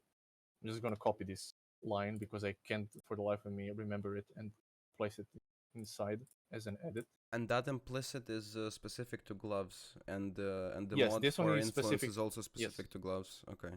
Yes. Specific to loves. So conversion is specific to loves. Okay. Correct. Let me just place this implicit one. So one of the implicits is going to be physical damage to convert it to fire damage, and the other one can be, let's say, 10% chance to intimidate hit. I think it's something like that. It's spelled like this. No, it's not spelled like this. I don't know. But you can get the other implicit for intimidation, for example. That's just going to give you 10% more damage. But for now, I'm just going to place this one. And we're going to go for spell suppression, simulate something like tier 3, which is now going to be something like tier 1, but okay. And let's say some resistances. You can even just find the gloves like this, and let's say then you craft something like fire and cold resistances on the crafting bench. You can add modifiers here from the bench. You can always craft one modifier. And these would be kind of like ideal gloves that you could use. And now most of our damage is already converted to fire. Now you see it's 65% damage converted to fire, but you see when we change from this one to this one, the damage dropped, but that's because these gloves actually give quite a bit of physical damage and impale, which is again good if you have a lot of physical damage. And currently it was only 40% being converted to fire. So Where do you we just see need the full percent of like how much is being converted right now? you can check it somewhere here under the calculations. Let me find it. 54? No, that's not it. No. I'm just gonna find it somewhere. Here. So you go under the calculations, you go under physical, and you hover over the total damage, right? The base damage, and you see on the very bottom, you can see physical damage converted to fire. So you can see 25 is being converted from the gloves and 40% from the fire mastery on the tree. So now we have 65% being converted to fire. And then we can see here the result, how much fire damage we're actually getting. And on the calculations, are you in her embrace? We can also pick this option because we're most likely going to be, we're going to have that buff activated. Now you see that our damage basically doubled, but you see that our total net regen is in the minus, right? So this is something that we need to take care of, and we're going to take care of it by most likely using the Purity Aura. This is something that we're going to have to use. So we're currently using the Anger Aura, which is amplifying our fire damage, but we can also add the Purity Aura, Purity of Fire. Fire reason, if you can increase it to level 21, that would be ideal. because then it no longer gives you only 3% maximum fire, but even more. Oh no, that's actually I think on a higher level, right? Yeah, it needs to go to level 23. There are ways to increase this, but okay, for now we can just leave it at level 20, whatever. Purity of fire. Let's just try to cap our fire resistance. So let's see when we have maximum fire resistance, how much damage are we going to be taking from her embrace? Since we activated this in configuration, as soon as you place the Onigoroshi, you get this option, are you in her embrace here? The option is specific to Onigoroshi, you see? And once you activate it, it applies that debuff. Buff, basically, but also a debuff to you. Okay, but now we also know that we're immune to chill, shock, shock, and freeze as well. So we don't need to worry about that either. Okay, let's just place a little bit more items on top of it. So this lion pelt, we just made it like some base because we were testing the enchant. We can just go here, maximum life. We can slap something like, I don't know, tier 2. Let's not go too crazy. Evasion rating, let's say it's percent. Percent is better. And instead of this enchant, because we're not going to need that enchant, we can go with Flicker Strike. Let's say Flicker Strike damage per frenzy charge. Since 6 are going to be active all of the time, 6 times 9 is 48, right? Percent. And that's more than 40%, basically.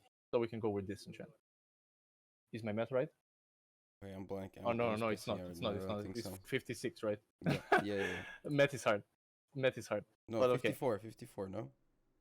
6 times 9 is 54. Yeah, true. Too sleepy. Yeah, no worries. So, 9% increase flicker is going to be better than the one for 40%. If you were to have less frenzy charges, if you had something like, I don't know, 4 frenzy charges active, then you would go for the one with flat end. But okay. Now here on the helmet, you could actually, instead of going for the Eldritch Searing Exarch Eater of Worlds implicits, you could instead go for what do you call it? The Warlord influence. Why the Warlord influence? Because it has the whatchamacallit, nearby enemies have minus fire resistance, right? So this can roll on Warlord items, and that would mean that every time that we have enemies nearby, they would have their resistances reduced by 12%. 12%. Since we're going to convert everything to fire, this would be ideal for our build, and you see that it gives us a lot of damage. Even currently, we're only converting 65%. 65%. This is an option, but honestly, now that I think about it, it would be better if you just went for the Searing Exarch Eater of Worlds. Not only is it going to be better for a starter build, you can apply it as soon as you reach maps, right? And you can apply it to any item level, unlike the Warlord item that depends a lot on item levels. But also you can get this, what's it called? I think it's going to be 2 implicits, and you can get this Eldritch modifier. I think it's from the Searing Exarch, if I'm not mistaken. Reduced mana cost of tech kills. Something like this. It's going to be something like this, and it's going to be something like 20% reduced mana cost. I don't know how to spell it correctly. But there is like a couple of ways to mitigate that. There is the Alien Craft that we could also go for, and it's also a movement skill, right? So we can look for stuff that removes reduces mana cost of movement skills. Maybe that would be easier or cheaper. Where would you put that for the movement I'm not skills? sure. So I actually want, it's like a follow-up question. So because what is your process to like looking up at mods? Like when you open POEDB, do you put stuff in like search bar, or do you go into like a specific item page and then you press Control F and you write like fire? What I do is I type in POEDB, then I look for helmet. Let's say I want to look up for Searing Exarch mods on the helmet. I type in POEDB helmet, then it's going to post this. Then you're going to get a bunch of helmets. Oh yeah, actually no. You can just type in modifiers. Then you go for modifiers, and then here, oh my god, it doesn't work for the life of me. Yeah, but basically it's going once you click on this, so you're just going to type in POEDB modifiers. I think they're updating it currently for the league, right? You're gonna go to this, modifiers, and then it's going to list every single item, right? It's going to list rings, boots, and then let's say we're looking for the helmet modifier. Then you're going to select helmet, but you're going to select dexterity helmet. So there's the option helmet, dexterity helmet, and then What you click on that changes? one. What kind of mods go from like base to base type stuff? Is it like stuff that would affect energy shield will be only on energy shield, or then I Yeah. guess spell suppression is also one of Spell them. suppression is the ideal example, right? On armor items, you're not going to see spell suppression, while on evasion items, you're going to see spell But suppression. influence mods will appear no matter what on all Yeah. sorts Influence mods. Yes, precisely. Influence mods are going to appear on the bottom section of that part, right? Like, right? If you click on the helmet dexterity, you click on that, and then it's going to show the mods for that base type. The base mods is going to be the first what's listed, and then below you're going to see all of the influenced mods that you can roll on that item, right? So it's for every base. It's a little. I mean, it's a little bit different, but influenced mods are generally the same. For all the bases. So for example, armor based gloves are going to have all the same influence modifiers as evasion based gloves, right? Most of the time. There are some exceptions with energy shield items, for example. But yeah, you just want to search for what you're looking for, right? If you're going to be looking for evasion based helmet, you just go here, POEDB modifiers, as I said, click on evasion helmet, and then you're going to see all of the modifiers listed there. And then you can search for what you think might be optimal, right? If you don't know what's optimal, it's always good to at least set up a base here, maximum life, evasion rating, and resistances. You know, that much you can do without looking up anything, right? That's something that's going to be a base for basically everything. And the enchant you can also set yourself, right? And now you have a base, you know that you're going to be using iron reflexes. Okay, I'm going to be using evasion rating. This helmet is giving me 900 evasion rating, which is basically armor, right? So that's fine. And then later on, once you get to this point, you know that you're going to be using this early on. Then maybe later on, once you realize, oh wait, maybe I can put something else on my helmet, then you can start maybe even in game experimenting with eldritch what do you call them, currency items. Then you can just keep slapping the lowest ones. They're super cheap, like they're half a chaos, right? You can just keep slapping them until you see some interesting implicit modifier. Oh wow, this gives me reduction to mana cost of my attack skills. Nice. Maybe now I don't need to use one of the Elrian rings, right? Maybe I don't need to use a mana pot. I'm just going to use this. And then for the other implicit, you just keep rolling until you see something also interesting. This is what I did first time when they introduced these Eldritch modifiers, right? I just experimented in game with the cheapest items possible. That's one of the easiest ways of learning which modifiers are good or not. Alternatively, of course, you can always go, if you're not sure, always just go PoE builds Flicker Strike, type in 3.18. You look for a guide that somebody else made, right? You go on PoE Vault. Okay, let's hit here. I told you PoE Vault is a decent site. You don't need to worry about it not having decent guides. Then you can go to, I don't know, Gear Summary, and then you can see what they are using. Oh, a rare lion pelt with the flicker enchant. Enemies have -2 cold resistance because they're using cold-based build. We're using fire-based, so this is what I said. I'm going to be using -2 fire resistance. Then you go and search in Google where you can find -2 fire resistance. Then you realize, oh, it's a warlord modifier that only appears on helmets. Nice. So that's kind of the process on how you determine which are the optimal slot items. So you see the amulet, they're using the Pandemonius. Oh, what does it give? Damage penetrates cold resistance. It gives me cold damage. So okay, I need some. If I'm making an elemental flicker, I need some penetration on my amulet. I mean, they used it. Why wouldn't I use it? It's surely it can't fail if somebody already else made it and it evidently works, right? Then you could look for an amulet that instead of penetrating cold resistances, you could go penetrating fire resistance. Then you could go into your path of building. Okay, we could go penetrates amulet, penetrates fire resistance, right? Then you would penetrates we kind fire of doesn't do. exist. Okay, I need to We do kind of something do that. else. No, but right? we kind of do that with our amulet because we do flammability. Yeah, that's true. Absolutely right. Correct. Right. We do it, but we do it through flammability. Right. They could probably also do it with the same item in presence, but they wouldn't use the the fire alternative, they would use the color alternative. Then they would have the, instead of flammability has no reservation, if cast as an aura, they would have the, what do you call it, frostbite, right? They would basically get the same effect that they're getting from the Pandemonious. But the thing with Pandemonious is it doesn't use an aura, right? It doesn't use a curse. We're using a curse basically with this. The downside of this is we're already using our curse limit, right? So if we place something else here, let's say we placed pure fire damage, pure fire penetration, then we could additionally get that flammability by casting the flammability, for example. Then we are casting flammability and also getting the penetration from the amulet. And that's why the Pandemonious amulet is a little bit better than our amulet, because okay, they're getting 20% cold penetration here, but they're most likely applying frostbite elsewhere. So they're also getting frostbite and they're getting this, right? So So potentially there is still ways to find like other sources of penetration, or maybe Fire Flicker like instead can do something like proliferate like fire explosions for better clear. Like I don't know, like there must be something else that we could yes. shove into it.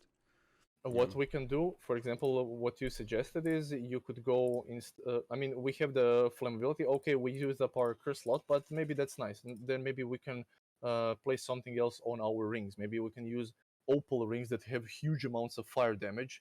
We could go with opal rings crafted by essences, applied with catalysts that increase the elemental damage. Then we could get something like 60% increased fire damage with each ring, right? That sounds You know? juicy.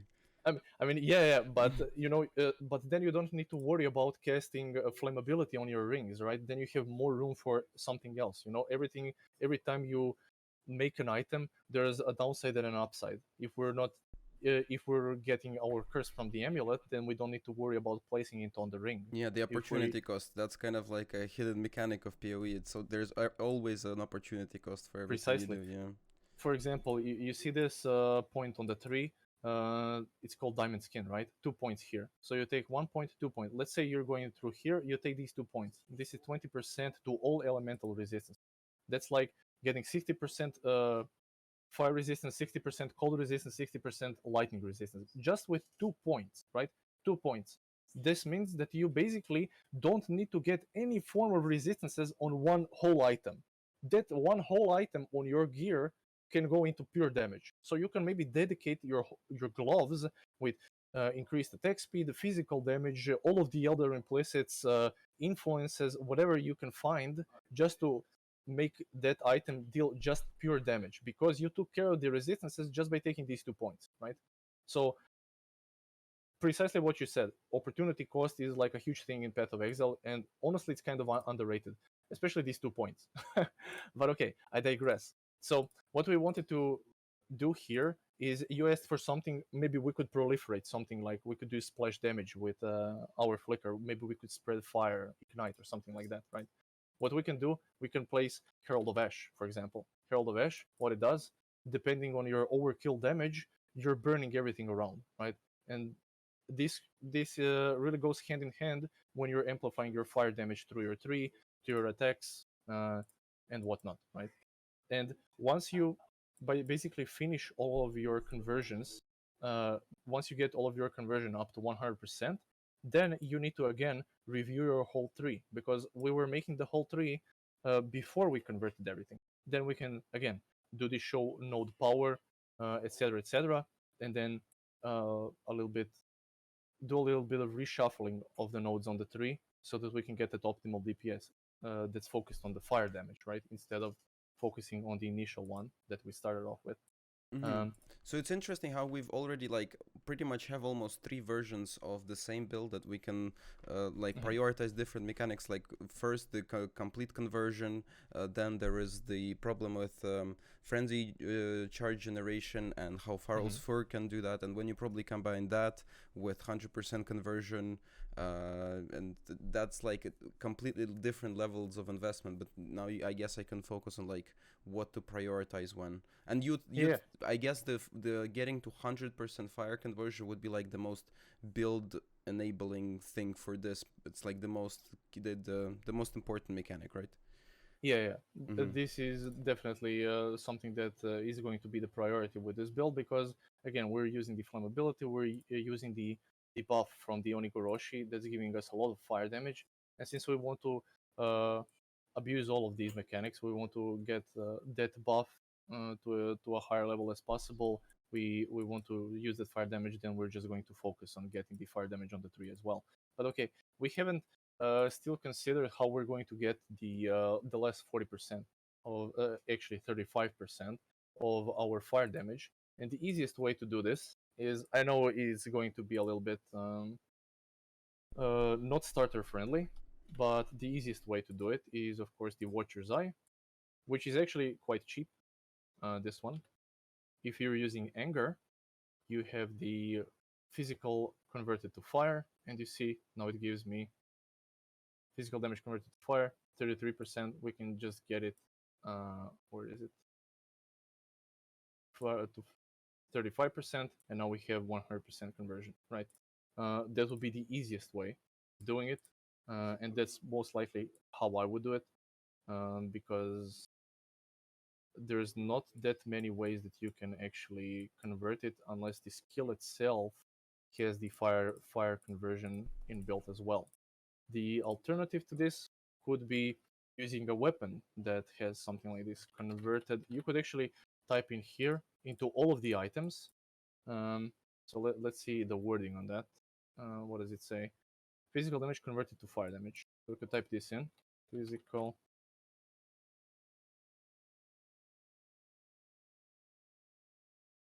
I'm not typing something correctly. The second letter, yeah.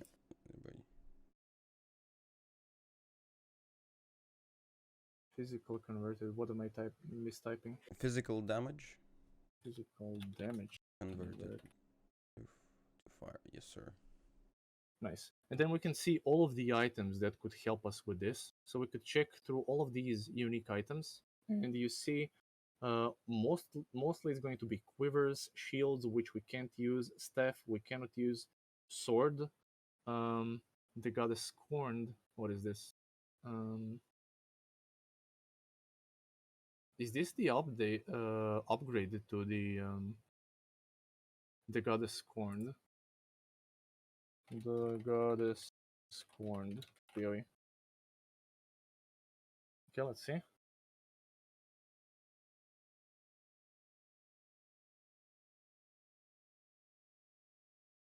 Oh, this can only be obtained through a vendor recipe.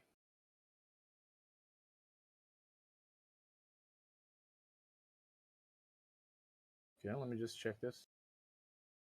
Okay. The goddess bound, the goddess unleashed. Yeah, but then we have to ditch the Oni thing. But it could be a potential thing to maybe switch into later. Would you say that the way how ignites work is you want to have like a one big hit, right? And would Flicker not necessarily fit that? I guess the way that it works, because you just flick around, you'll be applying a bunch of small ignites, Yes. which probably isn't the best, right? Yeah, you're not going to be focusing on ignites at all, right? You're going to be focusing on raw fire damage regardless, right? So as far as I understand, the goddess scorned is basically an upgrade to the goddess bound. Is that that's the no? Oh yeah, that's an alternative. Okay, but this sword, for example, you could use it as an alternative, and this one immediately converts 100% of physical damage converted to fire damage, and it also uses the both hand slots, and it's also a one-handed sword. So this could potentially be an endgame alternative to what we're doing here. But for now, we're just going to leave it like this. So we're getting the conversion from the Watcher's Eye, which is going to be fairly cheap. We're just going to be getting the conversion from the Watcher's Eye, nothing else we need on top of that. If you get anything additional, if you have additional currency, sure, buy it, why not? But this is most likely going to be something like 1x, and it's going to be doable at the start of the league anyway. So if you want, you could use this to fill out the conversion thingy. And now we have 100% conversion. Then next thing we could focus on is just setting up all of the base items. This would just be, let me just finish this for today. We're just going to place in some base items. So we're just going to go with Assassin's Garb, for example.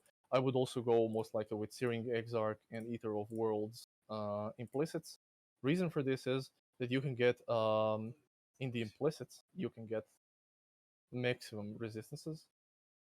So I think it goes up to +2, but we're going to place it +1 to all maximum elemental resistances. I think it's spelled like this. Yes, nice. This will be one of the modifiers from the Eldritch modifiers, and something else would be there. The reason for this is because we want to get the fire resistance as high as possible. We're going to be degenning from that debuff a lot, so we just want to raise that fire resistance as much as possible. Everything else will be pretty basic, right? It will be just life, it will be resistances, and of course there will be spell suppression. Spell suppression, we're just going to go for tier 3 because it's going to get nerfed. We just slap that inside. Now we have some base items, gloves. The same thing would be done with boots. And you see our spell suppression is already pretty high, right? Spell suppression. Since it's going to be buffed on the 3, we're probably already capped. So on boots, you could maybe go in with armor. You know, you don't care. You just found a good base. You could go with armor. The thing with boots is you always want 30% movement speed. That's the most important part. Everything else is pretty standard. You know, resistances, maybe some chaos resistance, fire resistance, and then you might even craft something on the bench, something simple like fire and chaos resistance. You can craft that on the bench. Is Done. 84, so right now we are on 114 movement speed modifier. Is that like on average characters? Would you say that's fast, slow? What do you think about that? Yeah. That's actually pretty fast. Yeah, that's Mhm. pretty fast. Yeah. I'm not sure with the exact threshold of which would be ideal for the movement speed, but that's pretty fast. Even without a quicksilver or flask like that, that's really fast. And that's mostly coming from the Ascendancy, right? It's coming from this one. I think 4% movement speed per Oh, and frenzy charge. we hit 91 spell suppression chance without getting it from Ascendancy yet. Yeah, precisely. So then maybe we could decide, okay, yeah, sure. I mean, we already got it from the gear, so we don't need to go here. But maybe we want to place more damage on the gear, so then we can go with this, and then we can go with this because we're going to get some damage with -20 to resistances. But honestly, I think it would be ideal that we went for Rapid Assault and Avatar of the Chase. Oh, actually, you know, movement. yeah, movement speed is insane, and but we now have ran into a slight issue, and that is, you see this 10% more chance to evade attacks during onslaught. But since we use the iron reflexes, we're not getting that benefit at all, right? We would get that benefit if it was evasion, right? If it was evasion, if we left it evasion, you see, then we get that evade chance. But once we convert it into armor, and we place it, you see nothing changes. We don't get additional armor. So that's kind of the downside then. So maybe I would even consider going for 95% evasion, honestly. So if it was me, I would honestly consider going just 95% evasion instead of going the what do you call it, physical damage reduction part. So just evasion and spell suppression. So then Yes. you definitely want to have some sort of, well, I guess we would have increased fire resistance, so we'd have good resistance, but it doesn't sound like an end game level of defenses, like just two, right? We'd want some sort of other mechanic to definitely push this further, right? Yeah, for sure. We would want something at least like cast when damage taken with what do you call it? Steel skin, for example. Maybe blind. Blind could be an option, but blind was kind of nerfed a little bit. Although they're buffing what do you call the thing? Flesh and Stone. They're buffing Flesh and Stone. What does it say? Enemies maimed by this skill take increased physical damage. Yeah, this wouldn't help us much because we're not dealing physical damage, so this wouldn't be an option. What would be an option though is Grace, of course.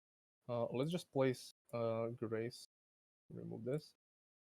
Grace here with Anger. You want to place auras together because you're going to be using Enlighten. Level 3. Most likely you're going to be using this in any build, right? But now you see that our mana reservation is kind of scuffed, so maybe we're just going to get rid of the Herald of Ash for now. Herald of Ash, now it's 0%, and then we could consider either getting some mana reservation on our helmet. How you can get some mana reservation on the helmet is by crafting the helmet initially with essences, right? So you would craft it with the essence of Reservation Essence of Loathing. If you could craft it with Essence of Loathing, Ooh. you're basically getting free reservation Nice. that you could get on the tree.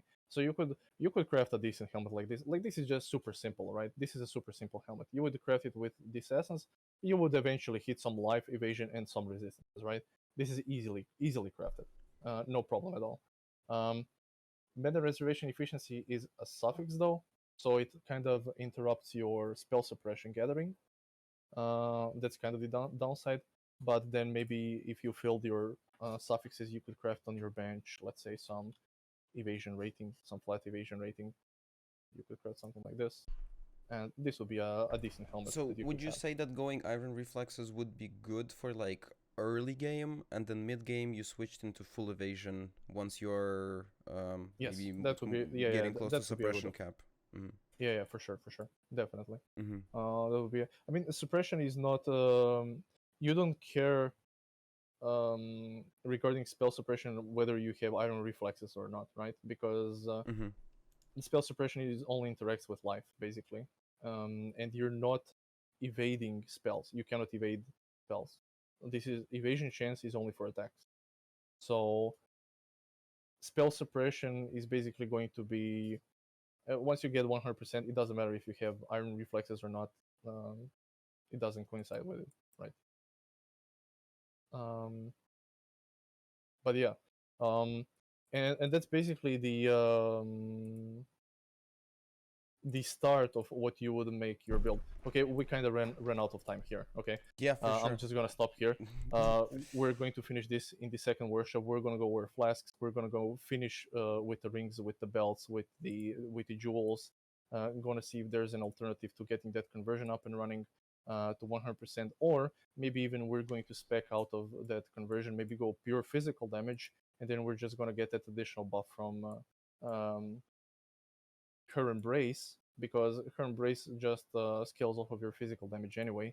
So it might be good to just go the pure physical damage route, and then maybe even go with impale and stuff like this. Mm. We're just going to see which path is better, right? We currently even have impale placed here, but how you can check which gems are the best. So we know we need multi-strike. We're not going to move that at all, but we go sword gems by combined DPS, of course, and then now here we search for the best ones. Ooh, So look at that. yeah, fire penetration is the best one. Um, increased critical damage is the second best one, and we're not going to go for the awakened ones. And the third one is elemental damage with attacks, and suddenly our damage is like huge. Okay, so Gigadam. we can explore a little bit next time about the different paths we can take. Maybe we're going to end up with a physical damage build to get some fire damage from the buff, or we're just going to stick to this pure Sounds fire good. conversion. Yeah. Anyone has any questions? Yeah, for sure. If anybody has any questions, let me know. No, but thank you a lot. Since I just play for one league now, it was really interesting. Mm-hmm. Yeah, no problem at all. Guys, Didn't but get all of it, but it definitely helps. yeah, I mean, as long as you guys are learning at least some mechanics and some stuff out of this, as well, we're recording all of this, right? So if you want to go over anything that we talked about here, you can just watch the replay once I Mm. give it to. Ooh, look at the D-Doppel's D-Doppel. Did I pronounce it correct? D-Doppel? He also found some a ring, of blood, that also does increase fire damage, penetrates fire resistance, and covers enemies in ash. And you gain Avatar of Fire, which I think also Oh yeah. works I with completely forgot about it. armor. Yeah, for sure. Yeah. That's usually the best one for the conversion to fire. Yeah. Good job, guy. So let's go. Sops. That's actually like the best one that I usually used when I went for fire conversion, because Avatar of Fire, what it does, we're just gonna place this. We're just gonna take the best anoint, combine DPS. Let's do it real quick. Blade Master is now. You see the anoint changed, so make sure you keep looking for that. And you see our damage went up actually, and that's because Xob's Blood actually gives you that damage penetrates fire resistance. So what I was talking about, the Pandemonious amulet you see here that we found, we just found, I mean, Dedupel found it, that this amulet gives us this initially. And now if we get the flammability, elsewhere. So if we just get the flammability, let's say we just cast it, right? We're getting more damage than before, right? Because not only are we getting the flammability, but we're also getting that penetration instead of only getting the flammability. Not only that, now we don't need to use the Watcher's Eye, right? We don't need to use the Watcher's Eye because now Avatar of Fire converts 50% of our physical damage, you see. Now our physical damage is actually 0, and that's because we're converting 25% from the gloves, 40% from the tree, and the Avatar of Fire is 50%. So even we're going a little bit above that. So we're just now dealing actually pure fire damage. The thing with Avatar of Fire is, though, Avatar of Fire is located somewhere here. Avatar of Fire. Deal no non-fire damage. So any other damage that you might have on your gear, maybe you find some lightning damage, some physical damage, whatever you find, you're not going to be dealing any form of that damage. And this can actually be beneficial because let's say you're running physical reflect maps, right? You're not going to have to worry about that because you have Avatar of Fire. You're not dealing any physical damage because you simply can't be dealing that damage, right? And everything else just gets converted to fire. So even if you get some cold and lightning damage, that cold and lightning damage, 50% of it is going to be converted to fire. So we're actually super pure fire with this amulet, and that's nice. And you're also, if you eventually get hit, cover enemies in ash. So let's say we go the iron reflexes route, right? Then we're gonna get hit. If we go the evasion route, then we're not gonna get hit. So maybe because we have that amulet, it's good to go the iron reflexes route because now we want to get hit, right? So that we can apply that covered in ash. And you see if we apply the covered in ash, you see how much more damage we do. So once we get hit, we apply a debuff to them that increases their fire damage taken. Yeah. So thank you for reminding me for this. Like that's actually the ideal amulet that I usually went when I used Flicker on the Aura Sacrifice, for example, stuff like that. And actually on Terminus Est, I actually went for the physical damage route, and then I just converted everything with the Avatar of Fire. I think I used Starforge once. No, Voidforge. It was Voidforge. You could also convert with Avatar of Fire then with Exop's Blood. Yeah. So super Sounds ideal. good. Super, yeah. Okay, so I'm just gonna save this here. I'm gonna give everybody else this. I'm gonna post this path of building somewhere in the chat so everybody can have it, of course.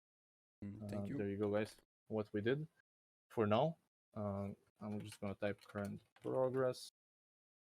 And of course, next time, tomorrow, right? Yeah. We're same time. Yep. We're going to continue this. We're gonna finish this. We're gonna look if the alternative might be stronger. And that's about it. Sounds Thank good. you guys for listening. If you have any more questions, feel free to like post it here somewhere or just DM me personally. I can answer a few, no problem. And check out my Fiverr if you want. Sounds good. Thank you, bro. This was thank awesome. you as well. No problem at all. And good luck, guys. Yeah, I'll give you a call Until in next a little bit just to have a little chat if you don't mind. Would that be okay? For sure, no problem. Yeah, no sounds problem. good. Bye bye. All right, cheers. Nice. How was it, guys? I loved it actually. I kind of yoinked it. It's like we're talking about Flicker now, but I don't know if it was fun. I'm so my head is that was too much information for me for a beginner, but Yeah, I kind of got lost too for the same reason. Fair enough. I guess. What do you think? Could it be structured better, or is it just because of the? See ya. Thank you. Thanks for coming by. It's because, at least for me, it's because of the just how new I am to the game.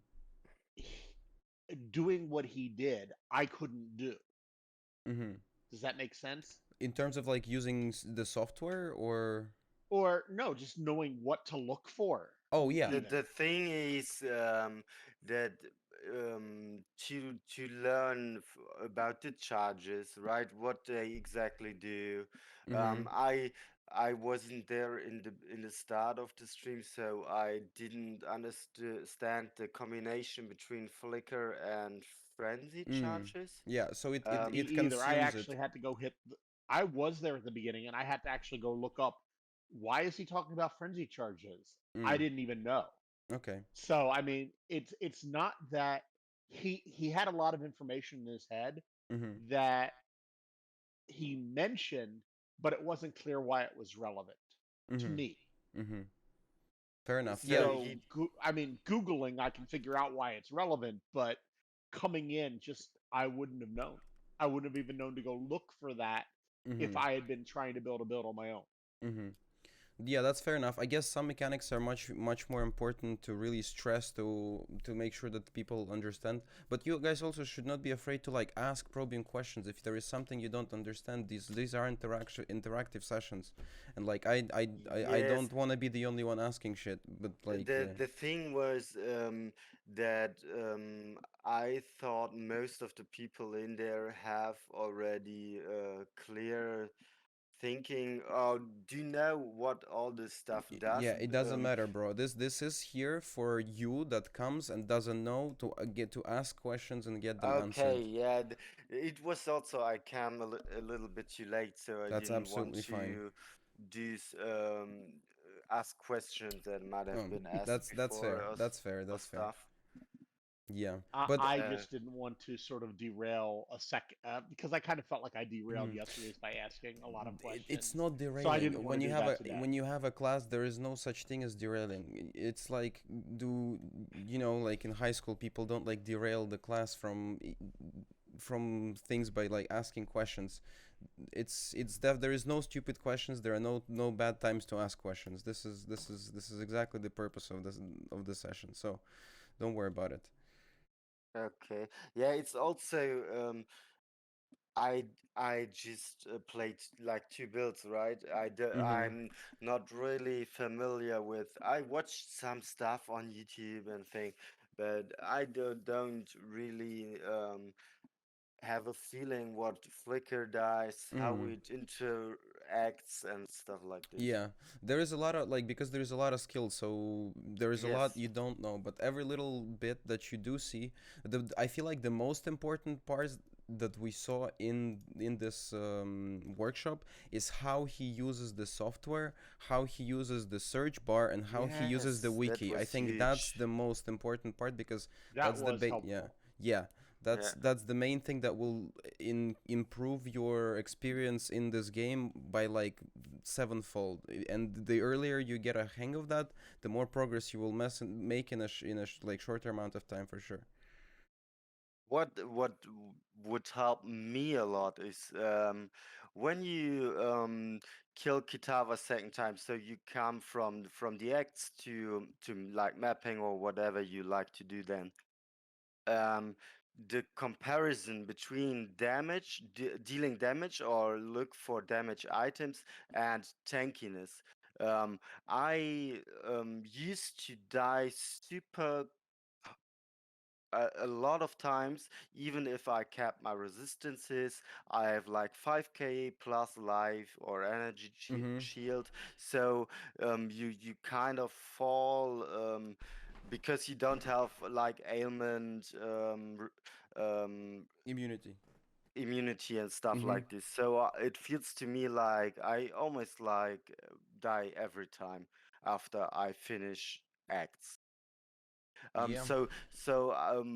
What would help maybe as some kind of thing we can look for next time is how to compare or how important like this kind of stuff is, because I always think I want more damage, more damage, more damage, but I am like That's a good software approach. I mean, to be yes, fair, in terms of like defenses, it's really set in stone pretty much. Well, not really set in stone, but for each class, for each position where you start in a tree, you are kind of predisposed to a certain type of defense that is going to be easier to get, that will be good early on.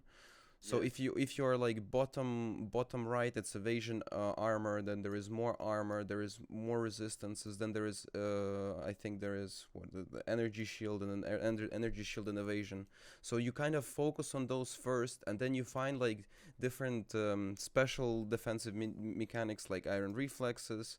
Like you have what's the ghost dance here, and then you stack them up and you like make a defense sandwich, or you don't, yeah, and then you die. okay. Yeah. Fair enough. Well, I'm gonna go chat with him too, and we'll prep for tomorrow. Okay, I Yeah. will try to get in tomorrow too. I hope I